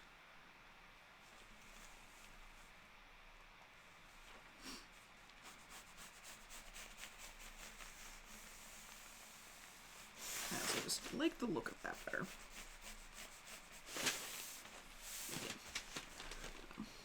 Yeah, so I mean, it, like, I know it's not like, it's not typical horror, it's not the horror that I'm like absolute no on. It's just that anything that is meant to induce suspense, even if it's just the music, like, I have trouble with my managing of my adrenaline, and so if it's supposed to produce even a little bit of adrenaline in you, it will basically just be like an absolute panic attack for me.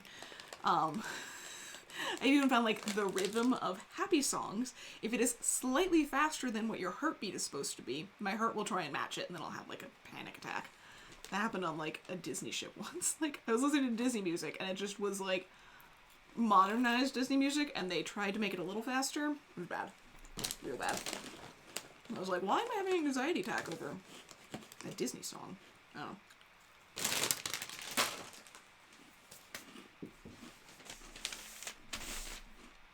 Point is, okay. And that brings that in.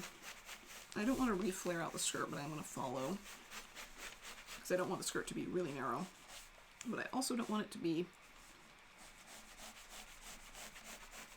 awkward.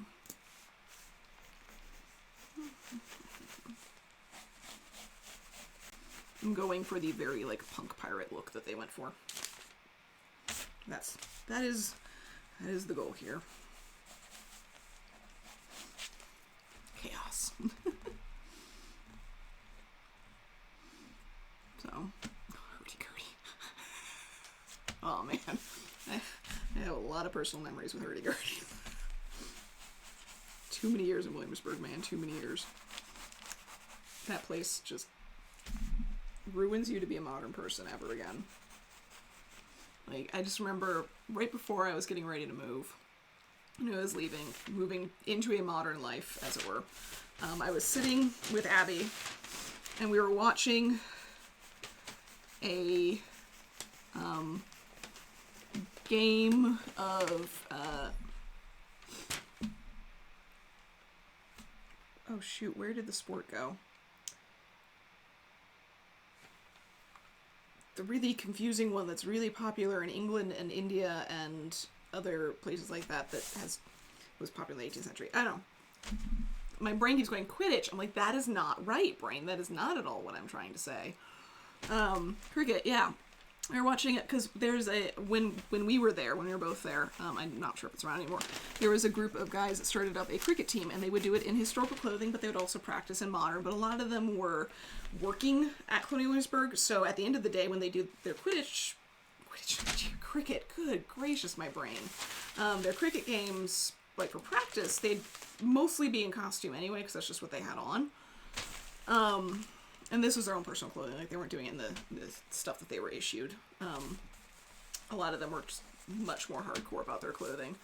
And so Abby and I went to Five Guys and got like a massive amount of fries through accident. Like that was not the intention.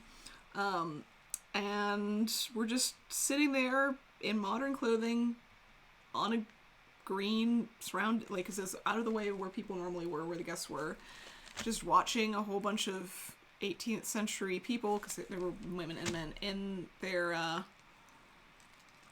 clothing, run around and playing cricket. But of course everything else about it is modern because no one's trying to be historical about it. Like, it just happens to be a weird mix, and I'm just sitting there being like, I'm just now realizing how weird all of this actually is, because this is not like, and out of any other context, this would not work.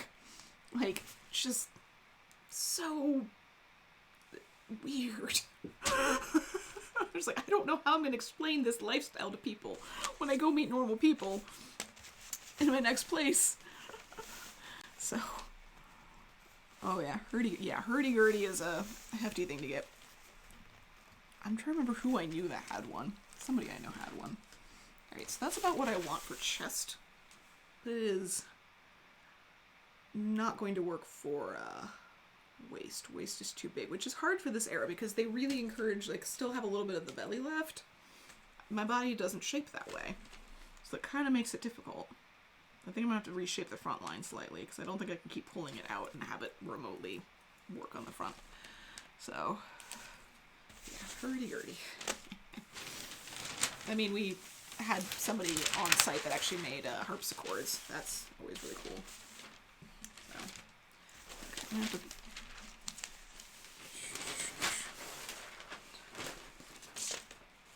This is a weird angle to be doing this, but whatever. So, chest is fine. I don't want to adjust that, but I'm going to have to bring this in a little bit more. Whether I like it or not. I know it's not going to be the right shape, but in order to make this feasible for my body and to not need to, like, put some extra interfacing and padding. So, like, I could make this more historically accurate on me, but since we're kind of vaguely going for a lot of stuff anyway, we're just going to change. See what I can do here. See where redrawing a front line starts to... Like, I'm still getting a low chest point, which is what we're going for here. And I can definitely leave it open more so than closed, I think, in a lot of cases will be part of it, but I don't need it to be just too big in front. So...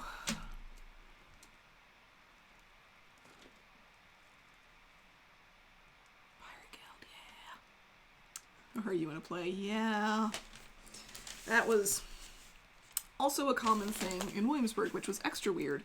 Because it's one thing when you're like, it's a event that occurs for a little while out of the year.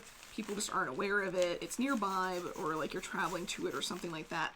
But it's Williamsburg. People, like the vast majority of Williamsburg, like you have the campus and you have Colonial Williamsburg and you kind of basically support it. Like that's, but there are enough people that would come either for the school or more often enough people that would come for Busch Gardens, because Busch Gardens is only a few minutes south of us. And enough people would come for Busch Gardens not knowing what else was there. And so inevitably you'd get people in the grocery stores or whatever that are you want to play? You're like, you're not from around these parts, are you? Do you need help finding something? Like, yeah. So, that was always an entertaining moment of like, you're not from around here. Because no one looks at you funny wearing that clothing if they live there. Like, that's just... One of the funny moments for me was I got to know a lot of people there in costume well before I had ever seen them in modern clothing. And somebody who I know quite well now, first time I ever saw him in modern clothing was in the grocery store, and he said hello to me, and I did not recognize him. I was so used to seeing him in 18th century clothing. I had no clue who this person was, even though I had spent a good amount of time talking to him and doing things like... I should have known. I just completely didn't know. And it's just like, hi, how are you? Like, exchanged some pleasantries and just went on my way and was like, who the heck was that? I had to think about it and think about it and think about it. And I was like, like hours later. It was just really, it's the weirdest thing a guest did in Williamsburg. I'm trying to think of a weirdest thing, because most of the stuff was like not singular as repeated issues. People not realizing that the animals are actually real animals was a common thing. The favorite stories that went around were the woman who freaked out because she was encouraging her kid to touch a horse through the fence, and then the horse like bolted because it scared the horse, and she's like, I didn't know it was real, like freaked out about it. Like, we have animatronics everywhere. The one dad who clearly forgot the word for sheep, and was like, look kids, fuzzy pigs, was another popular one. Bless him. Like, I like to assume he just forgot the word for sheep and was just like, whatever, went with it. Or made a joke about it, but he seemed apparently fully serious when he said it, supposedly. See, what are some of the other weird things? Just people that just didn't, like, the most frustrating things that generally occurred were people that didn't understand what was going on at all. Like, they thought everyone was in full character, and they got really mad when you weren't. Or the people that said really offensive things to different people. That was a frustrating problem. We had a great example of that when I was there in October with Sophia. Yeah. Unfortunately, like, part of the point of that was, like, showing Sophia kind of what being an employee was like, and unfortunately this gentleman decided to really show us exactly what being an employee was like, and it was not. Thankfully, we had, like, the employee that we had with us in costume that was our escort. We know her well, and she does not take any stuff from people. So she handled that very well, so, there didn't have to be any, like, awkwardness in terms of, like, on part of Sophia having to do anything, thank goodness. But, like, man, it was just like, really? We couldn't even make it one day. But yeah, that people can be way too touchy-feely and way too entitled, especially when you're in costume. Like, it gets all the stuff that happens to you on the streets when you're dressed up, or a woman, or anything like that. Like, when you're femme presenting and the stuff that you get on the streets, it's that plus more. Like, I can only imagine how bad things are for, like, Disney people. Like, ugh. But yeah. Ooh, neat. Oh, ask if it's real fire. Yup. What's the elevation here?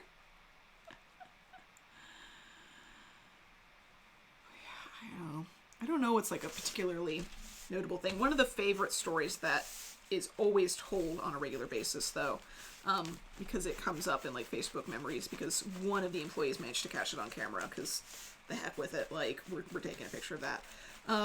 So one of the complicated things about Williamsburg that most people don't know is that these streets are technically public property. They are public streets. They are not owned by Williamsburg, hence why there cannot be a giant fence where you have to pay a ticket and then go inside like you used to for, like, Disney or something.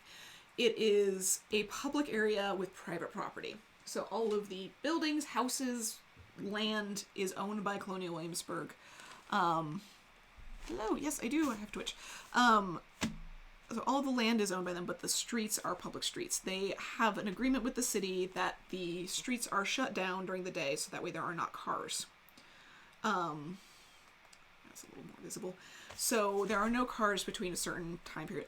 I mean, there are exceptions to that. If there's an emergency, certain deliveries are allowed to be made or whatever. And there are definitely a lot of people that just drive right around those barriers. They are big barriers, like, or they get out of their car, move the barrier, and then just drive down the street. I have had to chase down and turn away a number of cars in my days, and it's not even that many compared to the people that actually work out on the street.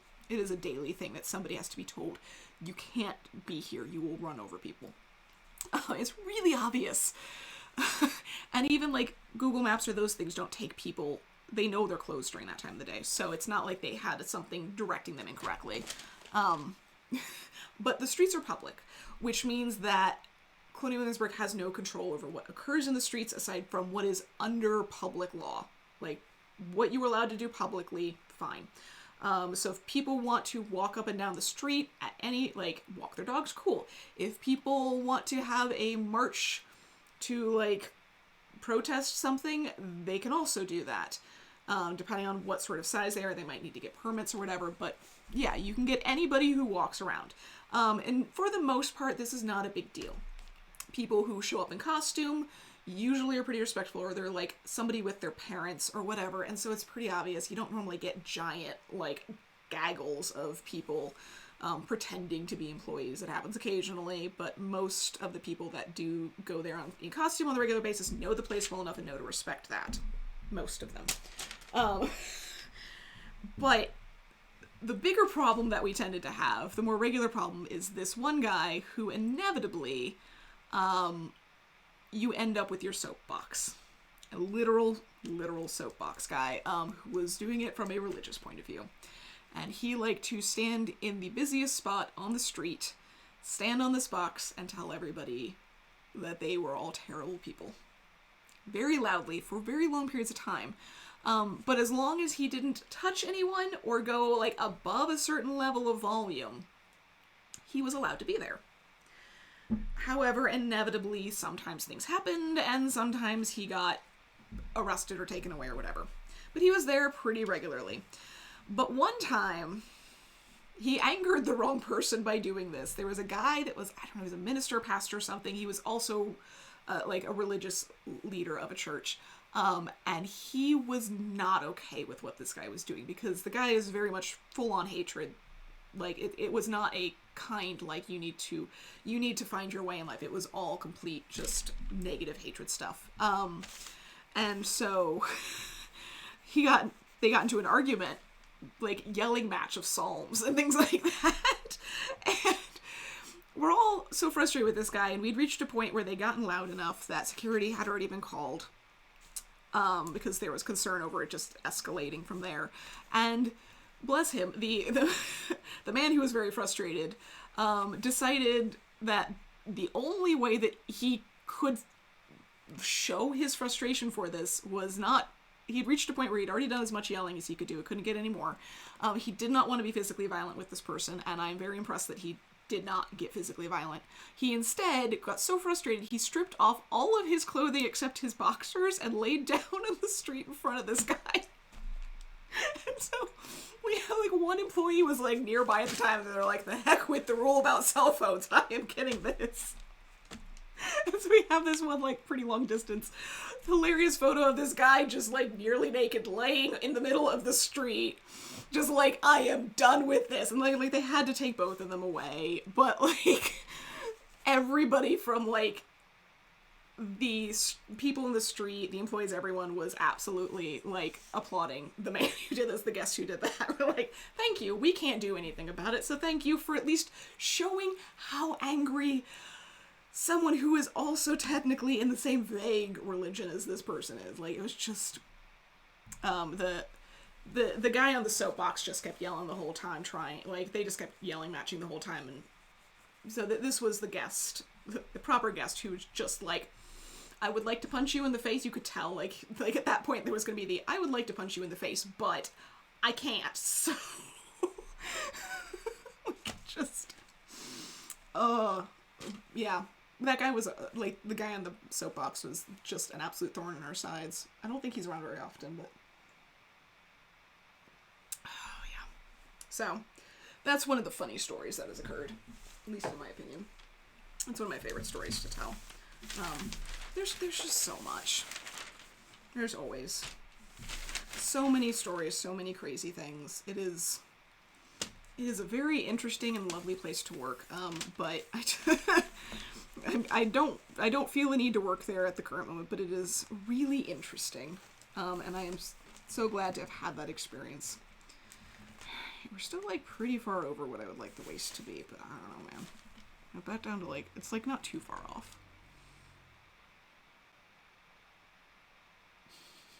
Yeah, anti-hecklers, yep. So, theater customers.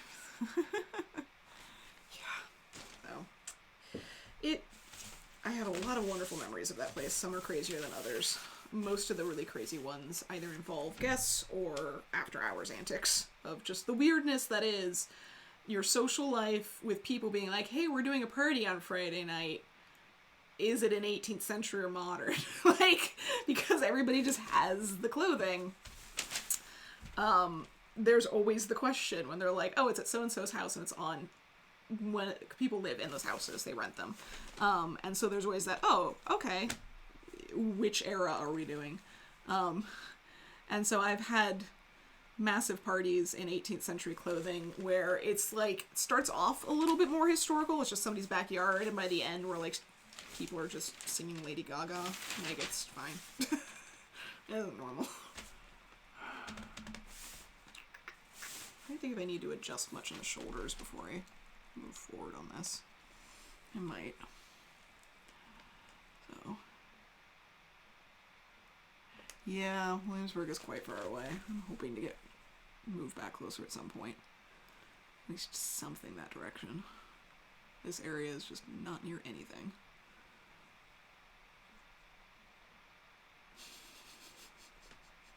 Thanks. Whoops.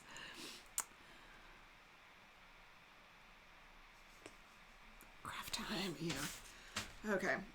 So I'm curious what the length of this is. Let's check the front length. So that's, wow. Over 32 inches, which is like pretty long. Let's see, that brings, well, that's not too bad. That brings me down to above my knee. That's reasonable. That's actually not too bad in length. What I'm going for is probably about that, so I'm not actually sure I'm going to want to change the length that much. Like, I probably should. I'll look at some images, but, like, I know about where that is on me, at least. Okay, so that's a good start. It's just a question of whether the shoulders are completely mucky or not. Like, what's going on up there? I don't think I have a good men's 18th century shoulder pattern for me now that I think about it, so can't just go grab something and compare it. Which is a little annoying, but we can check some triangulations. We'll see where we get from there. Alright, what's going to be best? I'll start with that. Oh, bobbin lace. Oh, bobbin lace, yeah.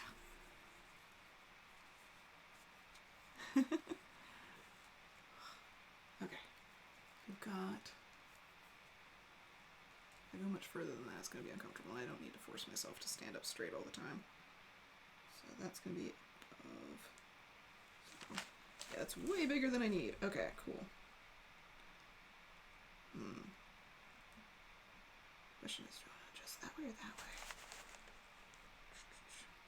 that way? Bird just flew by the window, which was just a shadow. Oh, okay. Because right now, the front of this, across what is like, key point is like 16 inches or something, like that would be all the way. That's not gonna work. Yeah, shoulders are definitely gonna have to be adjusted.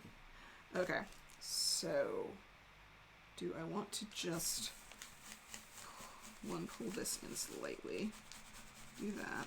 Now this is just continuously changing the front line. It's okay. I can always.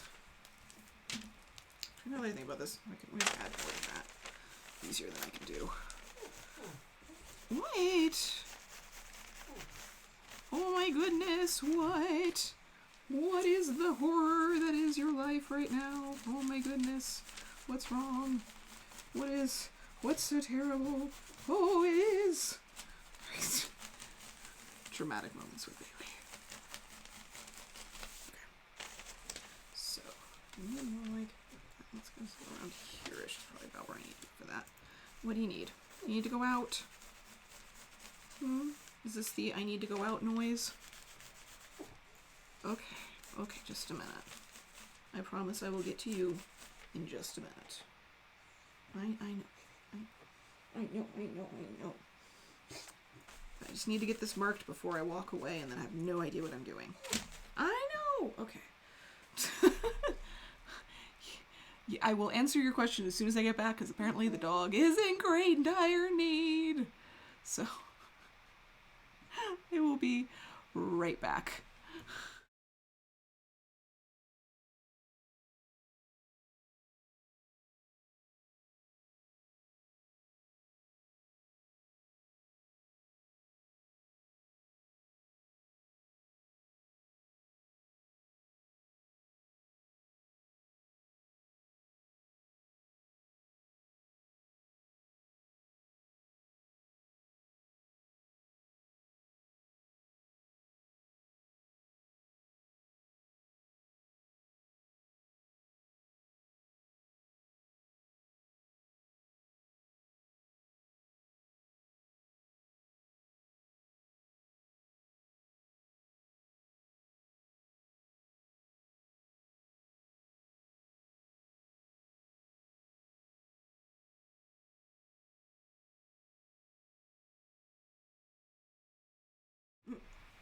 I have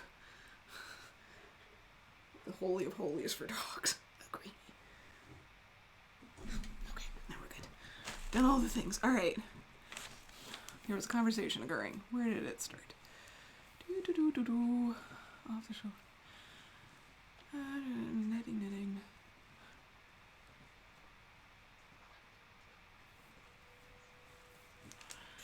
Good alternative to Taylor's canvas aside from feasible interfacing. Any sort of canvas can work. I recommend finding some that is, it also depends on what you're trying to do, but I recommend finding anything that is natural. So even like linen is more expensive than cotton, but cotton duck can work. That, like, it's fine. Preferably you find something that's not super fraying. Like some of the heavier stuff, like the really weighty stuff, can sometimes be really big threads and can fray really fast. You might have to mitigate that. But yes, you can. The point of the inner linings is that they aren't flexible. That you're looking for something that is as stiff and therefore also as lightweight as possible. You don't want bulk, but you don't want, the one thing above all else is you don't want something that moves. Some of the stuff that I've gotten that's linen canvas is the same stuff that was historically used for tent canvas. It's fine. Like, it's not, like, you'll be okay. And other sorts of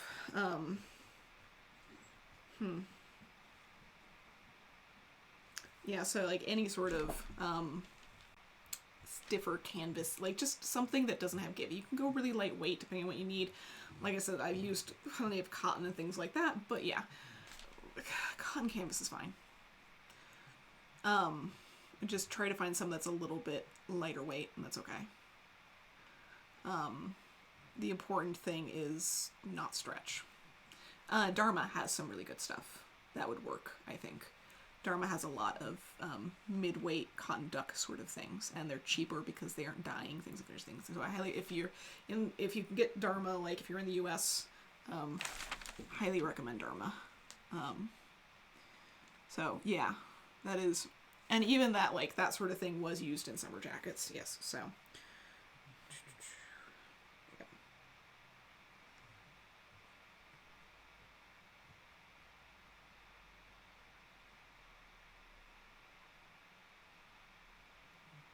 Awesome. Okay, so working on shoulderage, whatever's going on there. I feel like this is probably going to be more shoulder than I need with all this, but we're going to find out.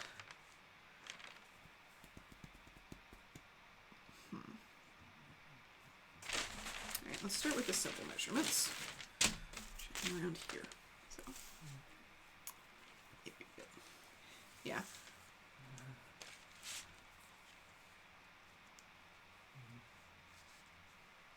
Yep, it's like I said, the point of anything, it's no different than like what I was talking about earlier with like hand stitching versus machine stitching. You have to understand why you're doing what you're doing. That's the important thing. Like, why do you need that specific canvas? It's because it is ideal. It is the ideal thing because it is as lightweight but as unyielding. Crisp, stiff, but not bulky. So as close as you can get to those features, but the main thing is crisp, stiff, whatever, like not being a issue that way. Alright, so I'm aiming for something around 20-ish. And see where we're at with the original, just to see about how it's probably not quite big enough. Okay, cool. Cool. Alright. Just because I'm going to need it anyway. Because I don't want it up in my armpit as much as they are cool with doing.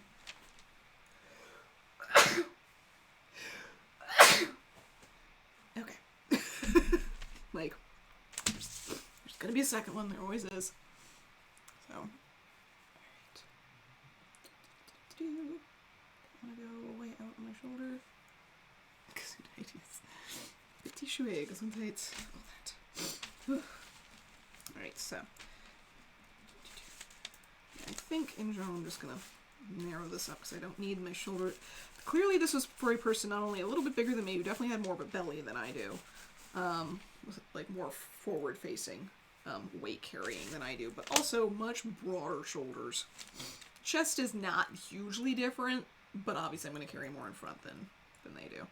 If I can deal with it not being like fitted to my chest and like, you know, what we would typically think of as the appropriate fit, like I don't care about that. Ugh.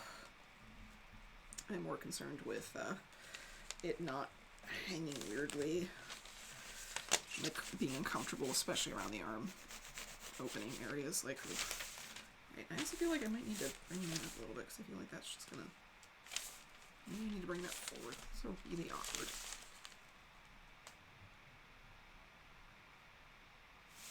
Angle. I feel like he's got a lot more back mass, center back mass than I do, so I'm going to adjust that slightly.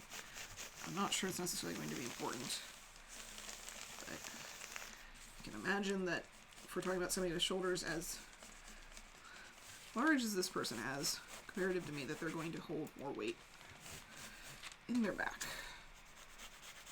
than I do. So let's close that in a little bit.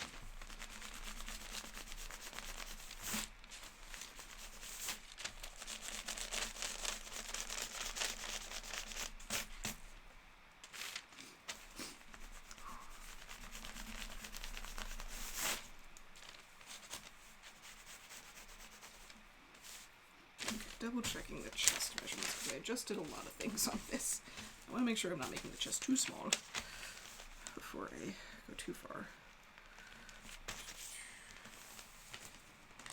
We're okay. Not great, but like, not way off, but probably about where I need to be because I probably don't want to give myself a ton of space.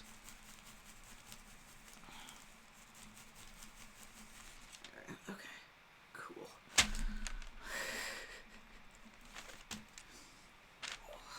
How many different ways can I respond to a sneeze? Generally, I really like the ones in languages where it literally just says sneeze back at you.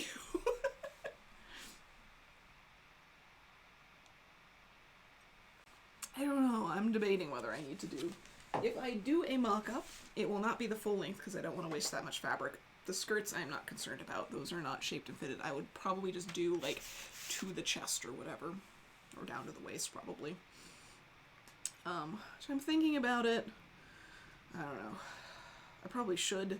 I might also just do the thing, because these are really simple garments, where I cut out the pattern and then just, like, tape it together and hold it over my body really fast. I will probably more likely do that. That's honestly, now that I think about it, I'm Bailey, are you okay? Trying to reposition herself, just like headbutted the cabinet. Like, okay.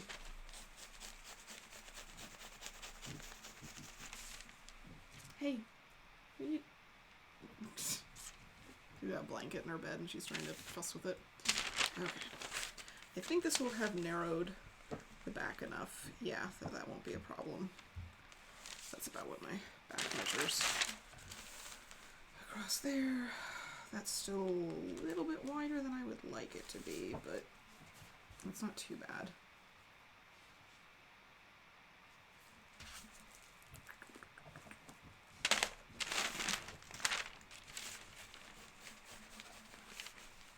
Okay, next question. Is the neck going to be way too big?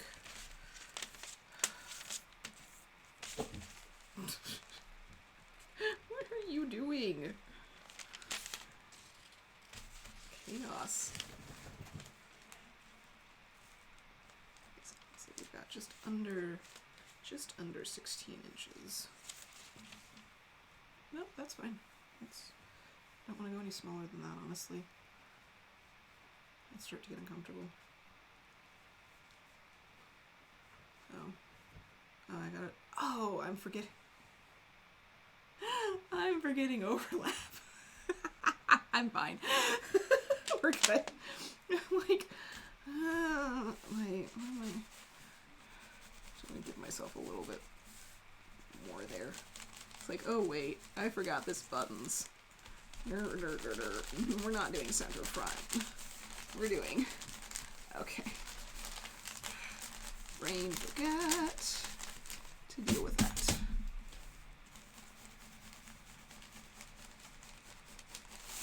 Cool. Okay. I'm going to give myself, though, a little bit of space over here. Which I know is not necessarily the historically accurate shape, but I want to give myself just a little bit, like, just pull this line out just a smidge to deal with my body. Like, only like 1/4 inch, 1/2 inch, but that's still going to be something. That should help a little. I won't do it over here because I feel like that would look a little wonky, but do it on that side. Make sure that I've got enough space. If it's a little tight over my chest, oh well. Okay. Yeah, around the house stuff. I mean, the thing is, like, everyone talks about, like, inevitably when you first start sewing and making things or moving into this sort of genre of sewing and making things, like, everyone's, like, concerned about what do you do with the stuff that doesn't work, or you can't afford the more expensive things, and it's like, I get a lot of questions about that, but it was so long ago for me. Like, I was fortunate that I went through all of my, like, oh, well, that didn't go well, was in, like, my teenage years, pre-internet being, like, the thing, so it helped. You know, it was fine. Hello. Ugh, okay. 11:40. I'm going to grab you guys. Actually, we'll switch to this briefly. I'm going to grab you guys and carefully, not breaking any cords. Shoot. Ah! I'm trying. It's getting caught in everything. Who knew? Alright. Here we go. Actually, give me 1 second. I was going to try and do something on the computer while talking to you, but, like, clearly I have too many things in the way for this to work.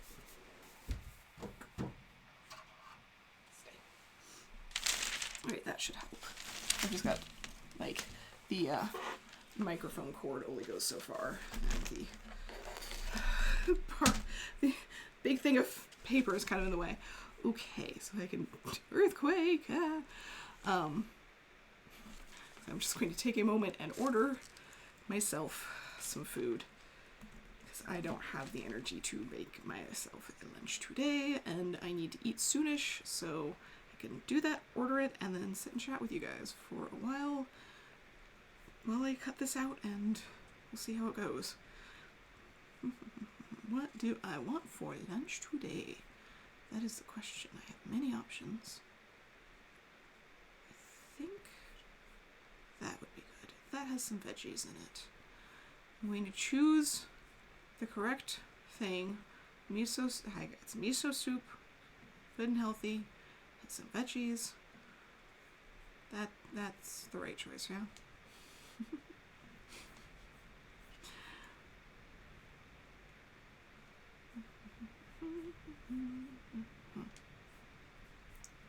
And food. Ta-da. Totally. Totally a cheesesteak. Man, I used to get cheesesteaks all the time when I was in Williamsburg. Because we had a few different Wawas, like, basically on the campus or just off of it, sort of thing. So, yeah. Practice courses, duck. Yeah, I actually, I have some really cheap duck canvas that's actually got even some polyester in it. Like, I don't know at what point in my life I acquired it. I have no idea how I got it. It's one of those. And I use that for mock-ups. Because it doesn't have any stretch, doesn't have any give. I hate it, but it works really well for mock-ups. But yeah, all of the, like, if you need stuff for corset mock-ups, like, this is one of the few times I'll say go to Joann's and dig through that section they have of all of the, like, really not good stuff that just didn't sell, and it's super cheap. A lot of it's upholstery weight, and some of it, therefore, is actually really good for mock-ups for corsets. Because it's not, like, the super heavy, but, like, it's non-stretch. It's so much stuff in Joann's a stretch. So, yeah, colonial grilled cheese. I mean, they didn't really do grilled cheese, but they did do cheese and bread. That's called sippet. Which is also the name of my friend's dog. Just bread ends and dipping cheese. That is totally like, you know, melty dipping cheese and or like a cream sauce and bread chunks. Like, yeah, it's a thing. It's a good thing. Okay.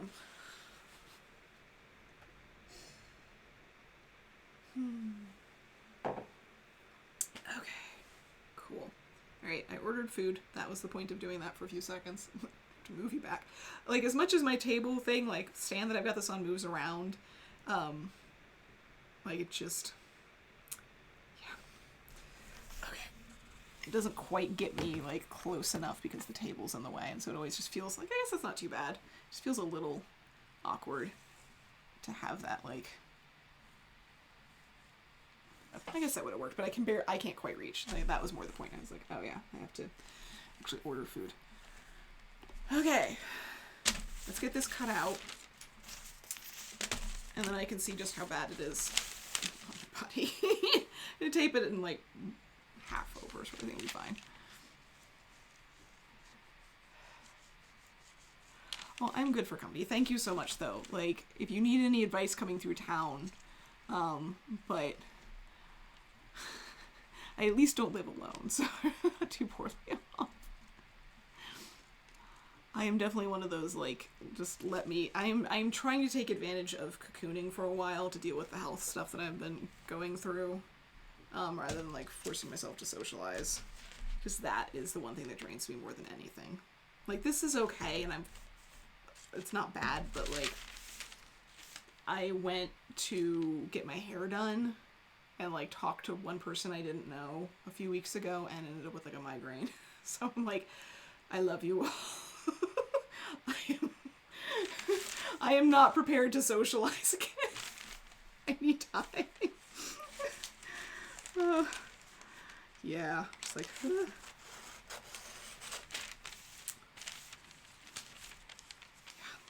It's going to be interesting. The person that was doing my hair apparently is no longer going to be at that location anymore, so they put me with somebody else.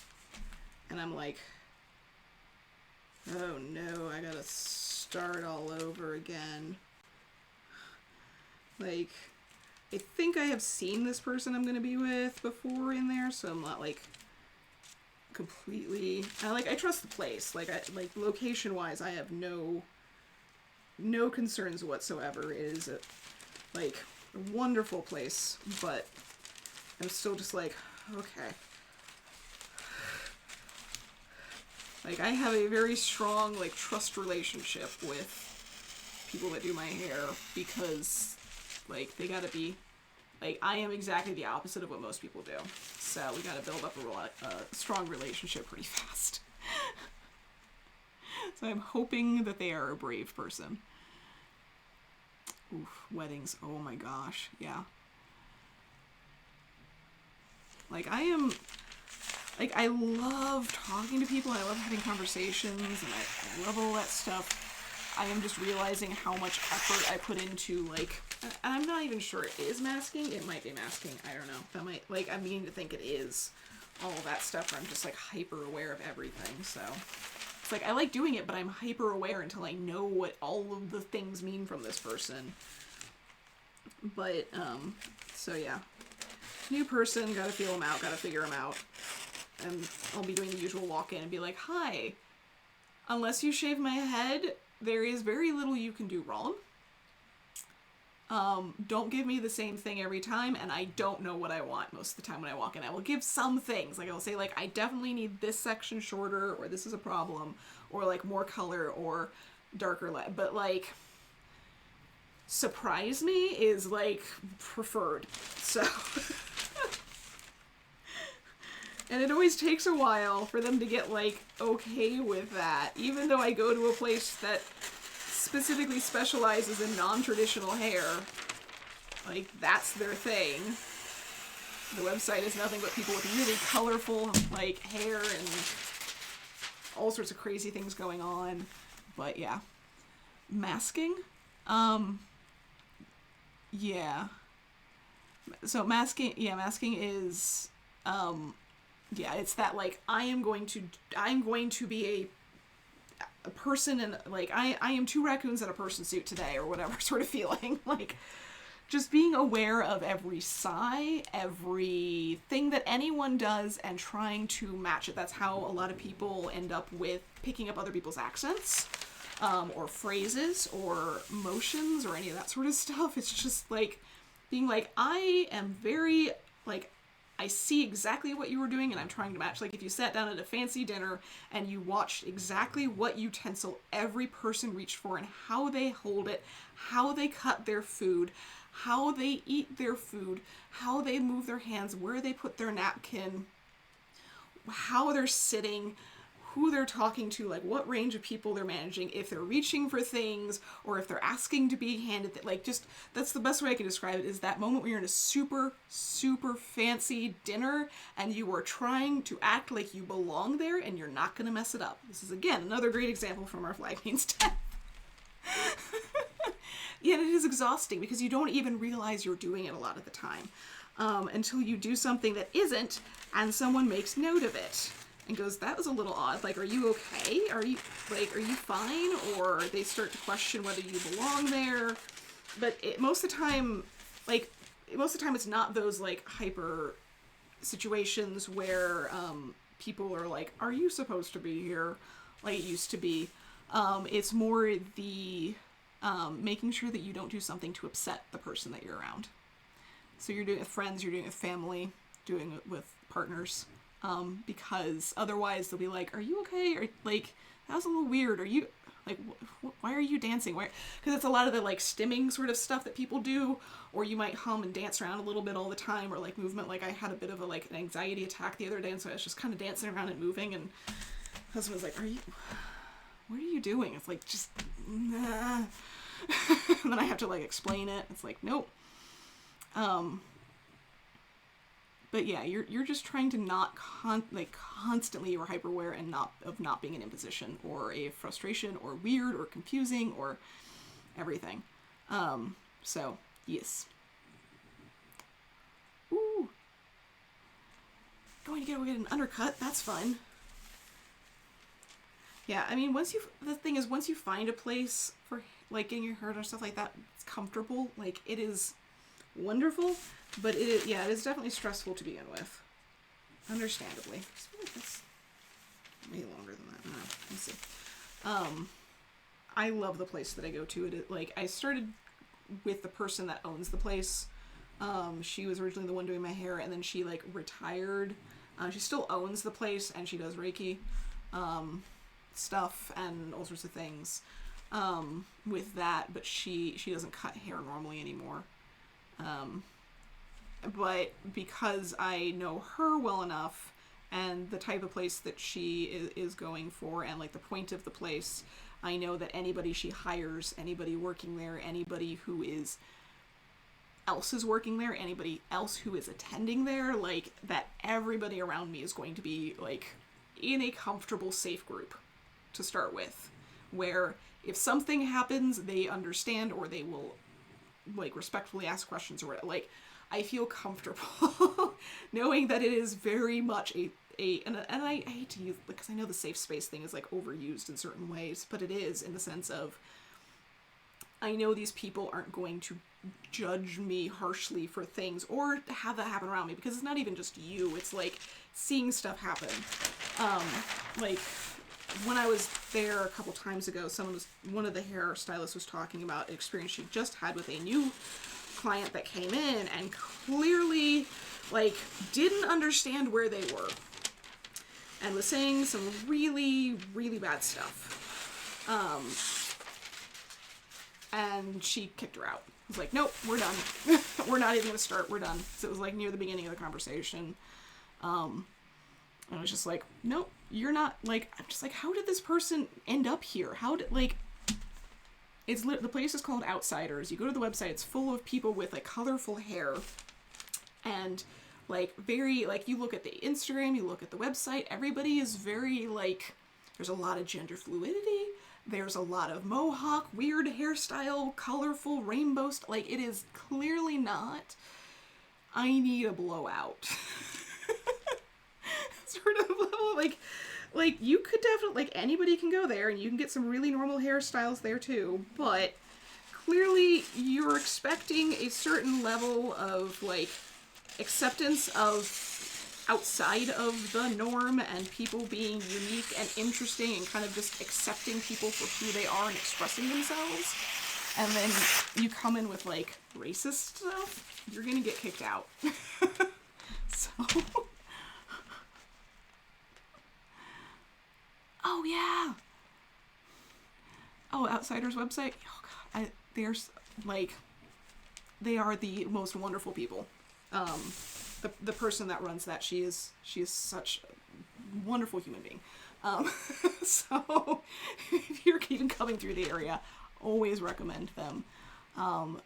They take so, like, they are so joyful in that place. In terms of just, like, this is a happy place, this is a comfortable place. And it's just, like, to find a place like that. I am so pleased with that. I was very fortunate in Williamsburg that...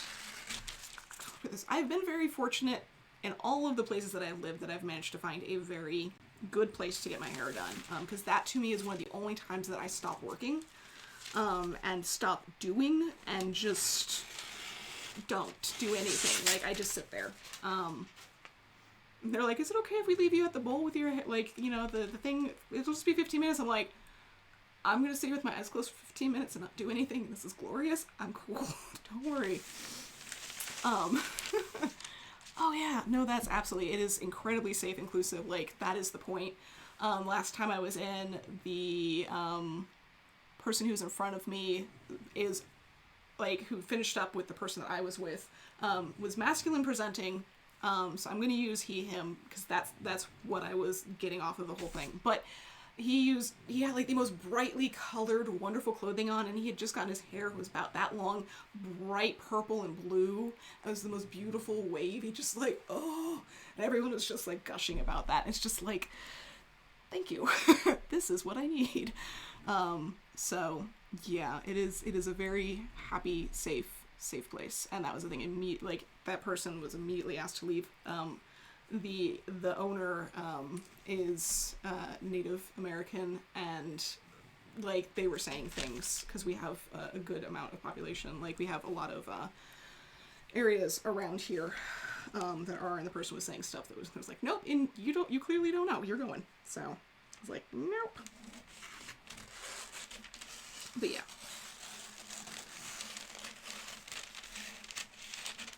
And I also appreciate the fact that they have kept with the everyone needs to continue wearing masks thing. And you immediately wash your hands when you get in there. Because it's like when you're sitting down in a small space with a bunch of people. They're always very safe about it the whole way. So, oh yeah, they are, like, yeah. And they have, what I recommend, like, they have some of the people on the website, and they have, like, I think a few new people too. I'm assuming they'll have somebody who's replacing the person that I was seeing before. But they're really friendly on the phone. You can always just be like, hi, my hair is this type and this type. Who do you recommend? And they will gladly, like, oh, yes, this, that, and the other. So, and I think they have some people on the website that specify that they're good with curly hair or whatever else. But they are very, very friendly in the right ways. But yeah, I've been very lucky in my hair stuff. Like, when I was in high school, college, it was actually a relative who owned a hair salon that did my hair. It was awesome. Love Steve. Steve was the one that gradually, like, he's like, you need shorter hair, and then just gradually kept cutting it every single time a little bit more, and got me to be brave with the let the person do what they think is best for you, because it'll always turn out better. But that's, like, my attitude of things. Like, people that like a certain haircut, yeah, that makes total sense. But for me, that I felt more comfortable with the, like, what do you think we'll do right now? Because I get tired of it. Asymmetrical pixie cut. I don't know if you've seen, like, some of the stuff that our friend Chrissy does. Like, she's always had for a long time, like a severe undercut and then the top, and so she styles it in different ways. That like is a really great way to kind of show how that's growing out while keeping like the bottom stuff shorter and longer. And then of course Morgan's obviously growing out her hair. She's got some really fun, the one with the bright pink hair. Morgan's got some really fun new hair stuff. I don't know if she's put any pictures up or video up of her new hair. But yeah, so there are definitely places like that. When I was in Williamsburg, I ended up with the weirdest situation because I got there, had been seeing the one person back in Indiana for so long, and I got into Williamsburg and it's like, there's this place down the street. I need to get a haircut locally. It's down the street. I will at least just deal with it. And I called to make an appointment. They asked me about my hair, which is really like, meh. Straighten your hair before you cut it. Nope. That's a surefire way to end up with an absolute mess in the end. And they just put me with this guy at the hair place named Zach. I was like, okay, whatever. And I went in the first time, and it turned out that Zach and I are literally the same age. We were born on the same day, same year, everything. We're like, okay, automatically this is, like, he brought that up first because you give them your birth date, so they can be like, happy birthday or whatever. And I walked into this very, like, we do nail and spa stuff, and it's just a lot of, like, if you don't know much about Williamsburg, Virginia, there's a lot of wealthy people there, and it was just a very Williamsburg, Virginia clientele. Like, there's a lot of retired ladies, there's a lot of people with very normal haircuts, and I walked in, and the person that I had doing my hair was a skinny guy covered in tattoos with a bright blue mohawk. I don't know how he got that job there, but apparently the little old ladies loved him. And we got along splendidly. And I was like, I am sold, I'm done, this is success. That was like the opportunity I never thought I'd have on that, so. And now there are places that like specialize in that sort of crazier hair, so it's easier to find, but. There is, in terms of finding hair places that are good for people, there is a good list. I just saw a news article about it because Outsiders was in it in another place locally that specifically is trans-friendly hair places. There is a list, and I wish I knew the exact title of it or the term of it, but that exists, which is a great place to start to understand places that are going to be friendly no matter what type of hair you're doing. So that is something to research because that'll give you more things in your area that will be friendly to you no matter what you got going on for your hair and everything else. So it's great that that's like a list of things. All right, I figured that was. It's like, that doesn't look right. That was too long. Maybe it is. I don't know if I drew that wrong or just stretched or the fabric was weird or the pattern's weird. Rudy is cool. Yeah, I found out about Outsiders because Abby went to them and didn't go to them at the time, but was getting ready to switch to them. She'd worked with them previously on something, like a photo shoot, so. Okay, cool. We have a thing. And a snoring puppy.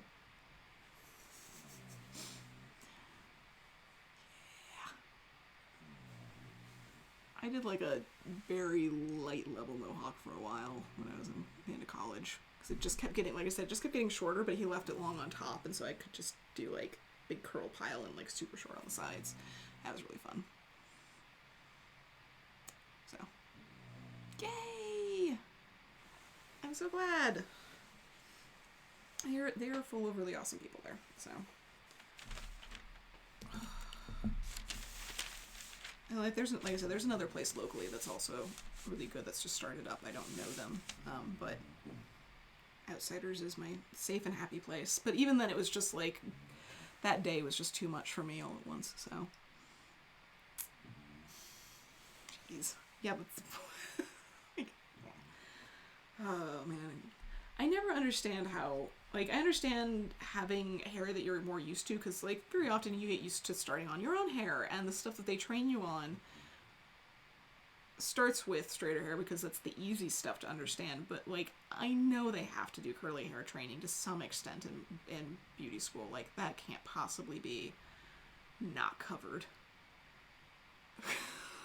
To some extent. Nowadays. I'm gonna grab some tape real fast. Wherever that is.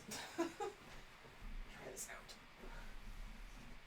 There we go.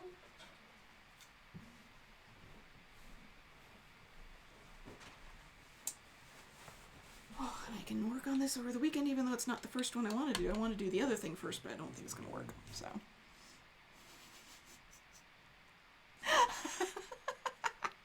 I need a gayer haircut, yep.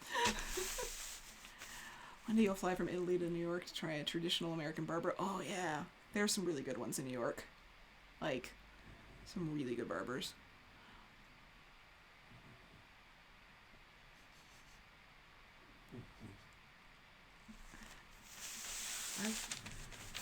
I had to grow my hair out for a little bit at the beginning just because everything completely shut down, like, a week before I had my hair appointment. So I was like, well, we're just leaning into this, it's fine. Thankfully, I wasn't, like, solidly blonde at the time, so it wasn't the end of the world. It's not like I was leaving the house anyway. But at least I wasn't on video all the time at that point, just a little bit.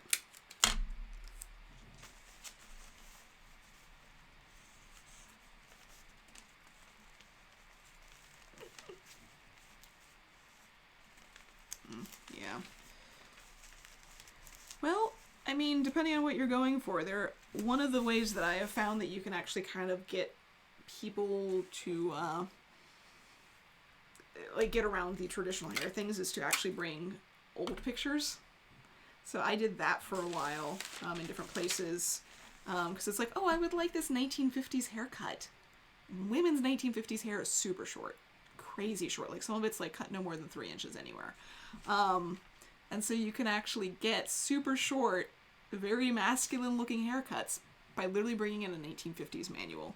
And they won't be able to scoff at that, because if they're like super 1950s traditional, you're like, yeah, okay, this is the hair that your grandma had. The long hair thing is really modern.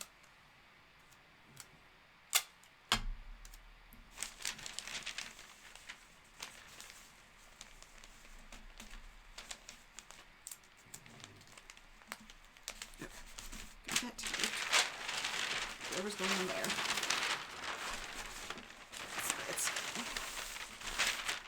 I might want to change how the bottom on this looks anyway, so.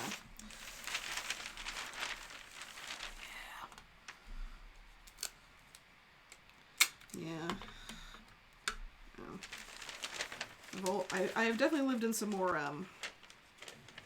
conservative places over the years, but thankfully close enough with enough of a community in other places. Or at least at the time I was young enough, it wasn't as big of a deal. High school, I just kind of was like, whatever, I just kind of went along with it. So I'm glad I didn't figure out myself too much. I already didn't fit in, so it wasn't a concern.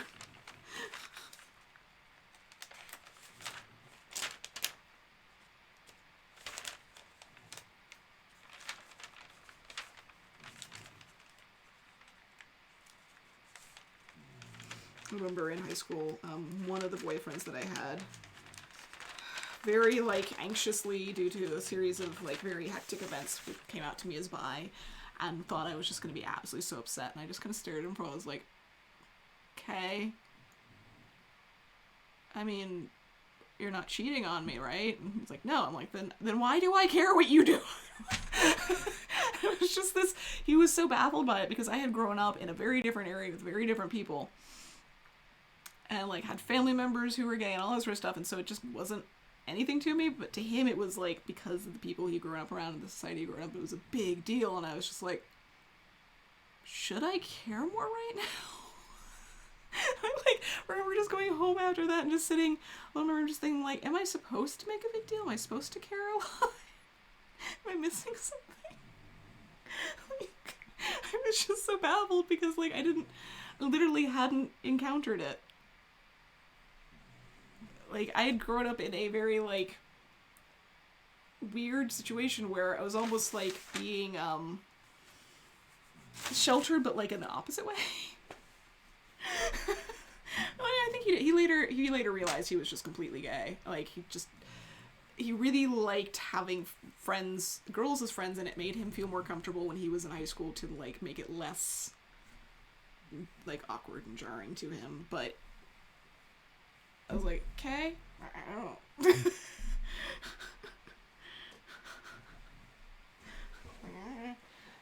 I don't know. It was just one of those things where, like I said, I'd grown up where I was like, okay, do you want to meet my uncle's boyfriend? Where are we going with this?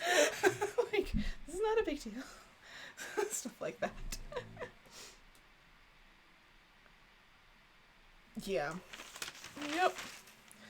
That was the thing, like, because it was the guy who cut my hair, family member, is not technically my uncle. I just refer to him as my uncle. It gets really complicated, though, because I technically do have an Uncle Steve. It's his brother-in-law, Steve. Like, let's make this more confusing. But because I just grew up around that, and he had a long-term partner when I was younger, so Steve and his partner were just at family holidays and doing family stuff, and they had a house together, and it was just normal. Like, it just never, because it was never, like, a thing. It was never made to be a thing. Because I'm pretty sure Steve came out in, like, the 80s or something, so, like, that was well before I, like, well before I was aware of anything. It was just like, so, yeah, that's my, personal experience with it was just like, okay, I don't know what you're asking me here. Alright, it's pretty good. It does feel a little bit, actually, snugger than I want, but I think it's not too far off. It's probably just because it's paper that I'm kind of doing a little bit of fight getting around the body shape at all. But I'll give a little bit of extra space at the side seam, which is normal, just in case. But it should be pretty good, so.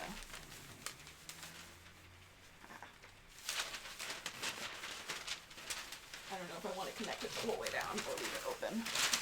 Because technically, I could make it a bit more coat-like, but like, I'm trying to decide whether I want to make a waistcoat or a coat with some alterations / no sleeves. Or what's going on here?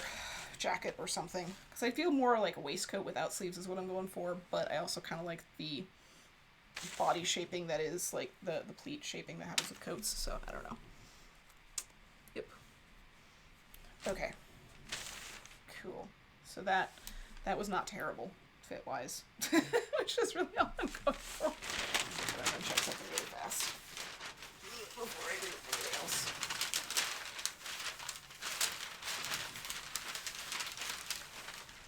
Like, that's okay. That's not bad. That's there. Like, I could definitely adjust that slightly and adjust. Okay, so I'm getting a little bit of extra around the arm side. Getting this. Maybe we could adjust those slightly over more. I've got like some little, like, kind of sticks out there when I'm pulling it across. Same thing in the front, so I might just adjust the shoulder angle slightly on these. Yeah, okay. I think I should check that before. Okay, awesome. Oh no! How much seam allowance? Well, are we talking about modern pattern or a vintage pattern? Modern patterns are like nearly always either 5/8 or 1/2. Like smaller companies sometimes do 1/2. 5/8 is the most common. It does need overlap in the front, but I was pulling it across. But I'm also going to wear it open a lot, so. And like I said, the fabric itself technically has some stretch and give. I'm not too worried about it. I'm going to give myself some extra in the side seam area if I need to let it out slightly. But the shape, I'm just more concerned with the shape right now than like a 1/4 inch in the front or something that needs to happen. That makes sense.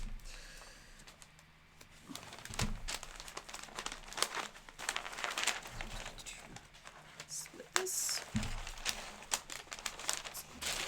Okay, and I think the thing that I need to adjust is the fact that there's kind of extra here and here, so what I can do is technically kind of pull that way just a little bit. So add a little bit of curve to that back, but that's fine. That's pretty normal. And so essentially doing that will get rid of that extra there and tilt that over a bit, and then I'll do the same thing over here. So I will do it up here kind of towards the neck, because I don't necessarily need to do it down there. It was like too full right in that area. So I will just kind of dart that across slightly.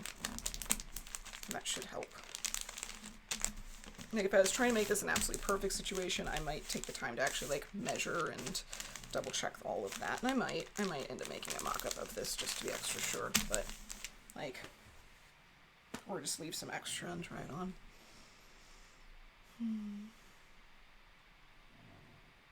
Oh, paper dress, yeah, those things are weird. So, but yeah, that should help get rid of the gapping that I was seeing there, which will also be better with fabric than paper, but that's pretty good. Okay. Food should be here very soon. When it does arrive, I will let you guys go so I can go eat. That is important. So, yeah. But I think overall it's not horribly wrong in the shape. It's just getting it to mold to my body shape a little bit better. I think that'll be helpful. So, cool. Okay.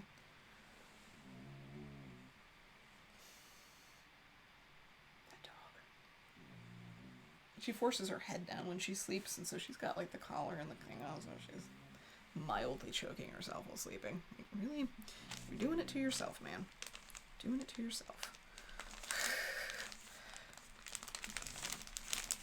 Okay.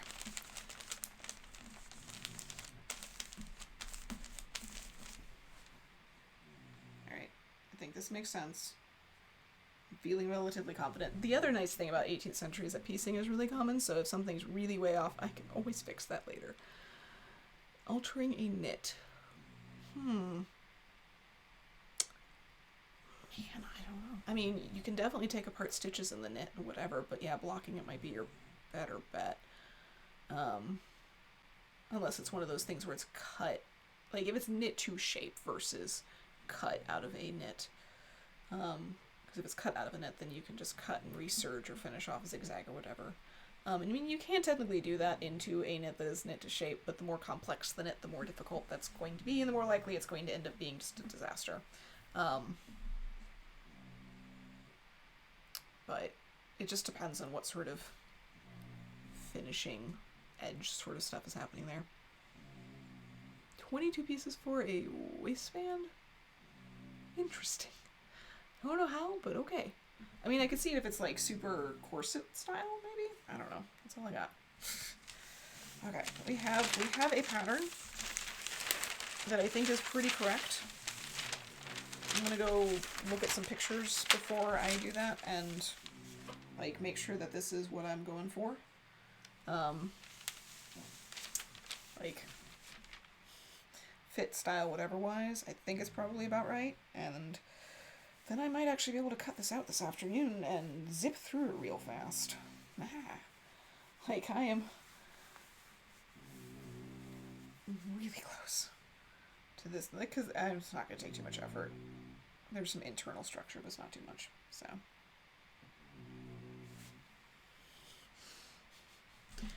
Bailey, goodness gracious. She's twitching, too. To add cuteness to cuteness. So, alright. Awesome. But the main reason I'm doing this by machine is so I don't have to do all the buttonholes by hand. It's fashionable in this era to just go nuts with buttons and buttonholes, so it would be the whole way down the front. Like, there would be like 20-something buttonholes just on the waistcoat alone, and then multiples sometimes on the flap. Sometimes I just put buttons underneath. And like even other styles will sometimes even have like, especially the ones for coats, will have more buttons and buttonholes running down the vents. Like you can have literally hundreds of buttons and buttonholes on one suit in the early 18th century. It is a lot. Like it, there's any good ones in here. It gets crazy. I love it, and I really want to do it justice at some point. Which is one of the reasons why I'm like, at some point I do want to do hand stitched, and I want to be the crazy person that does all of the buttons and buttonholes. This was not the best example, but you can see like there's all the buttonholes down the front, all the buttonholes on the flap, buttonholes on the cuff, buttonholes in the back vent, which are both sides, not one side or the other side. So like this is like moderate level. There are worse ones than that. This one's another example of one that actually has it and both vents. So buttons and buttonholes all the way down, buttons and buttonholes all the way across and down there. And like you do that for your waistcoat, your coat, and there's a bunch on the breeches too. Bailey, jeez. Ooh, this one's another good one. Look at all the buttons on that one. Down the center back vent, that weird little pocket flap thing there that's got like whatever, I don't know what's going on. There's a lot of stuff going on there. It's exciting. Wow, Bailey. That one's same sort of thing. This one's actually, I think, a waistcoat. But yeah. Like, late 17th century, rising into the early 18th century. Weird. Yeah. Oh, book. What book is that? That book. Cut of Men's Clothes by Nora Wall. Which is just really good for shapes and seeing how they changed the era. This is the reason why I like this book. All of the construction methods are, like, there is none in there, but rumbly tumbly. This is also the era where breeches buttons still down the center front, like they have a center front fly. And so there's buttons there, buttons up the side of the breeches.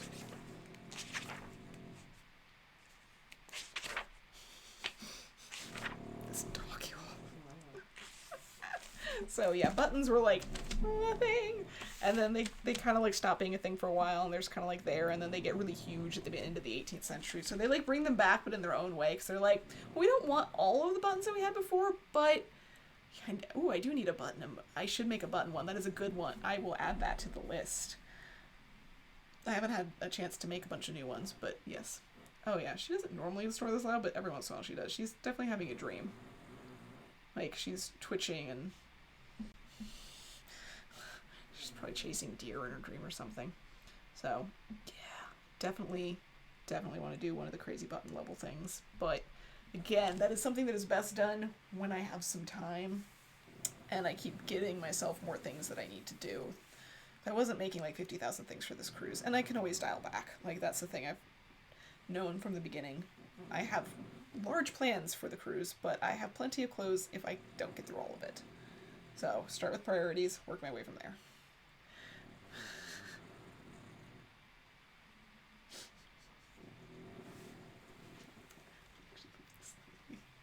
Let me see if I can capture how disturbing the puppy.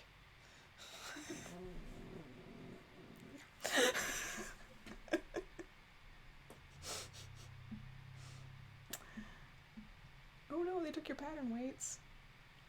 I just have giant washers, so they're not really of interest. Oh, okay, I think dream's over. Wait, or no. Oh no, we're having big dreams.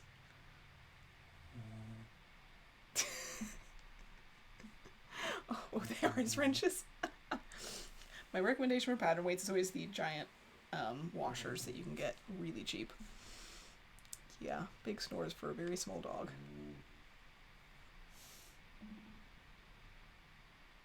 Oh, little twitches. She is a Cavalier Spaniel and Bichon mix.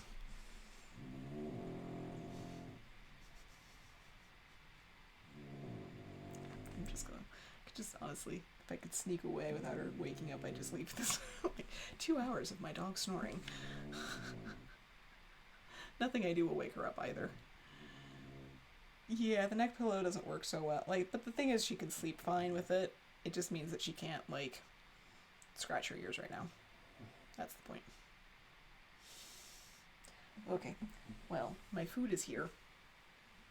So, I'm gonna let you guys go on whatever note that is twitching. Oh yeah, the collar is, because she's got like a collar, and so she's smushed her head into it, so I'm sure that is probably part of it. I do need to get just like a full ASMR video put together of all the times.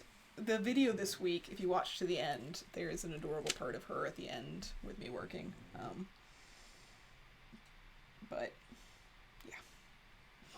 No snoring with that one. She was just sleepily trying to rest on my arms while I was doing shoemaking. It wasn't going well. She was trying. Okay, so I'm going to go eat lunch. You guys have a great day, and I will see you again shortly. I have a lot of projects and patterning and things to do, so hopefully more than just Wednesday. Hopefully I can work this out with my body to pay attention. So,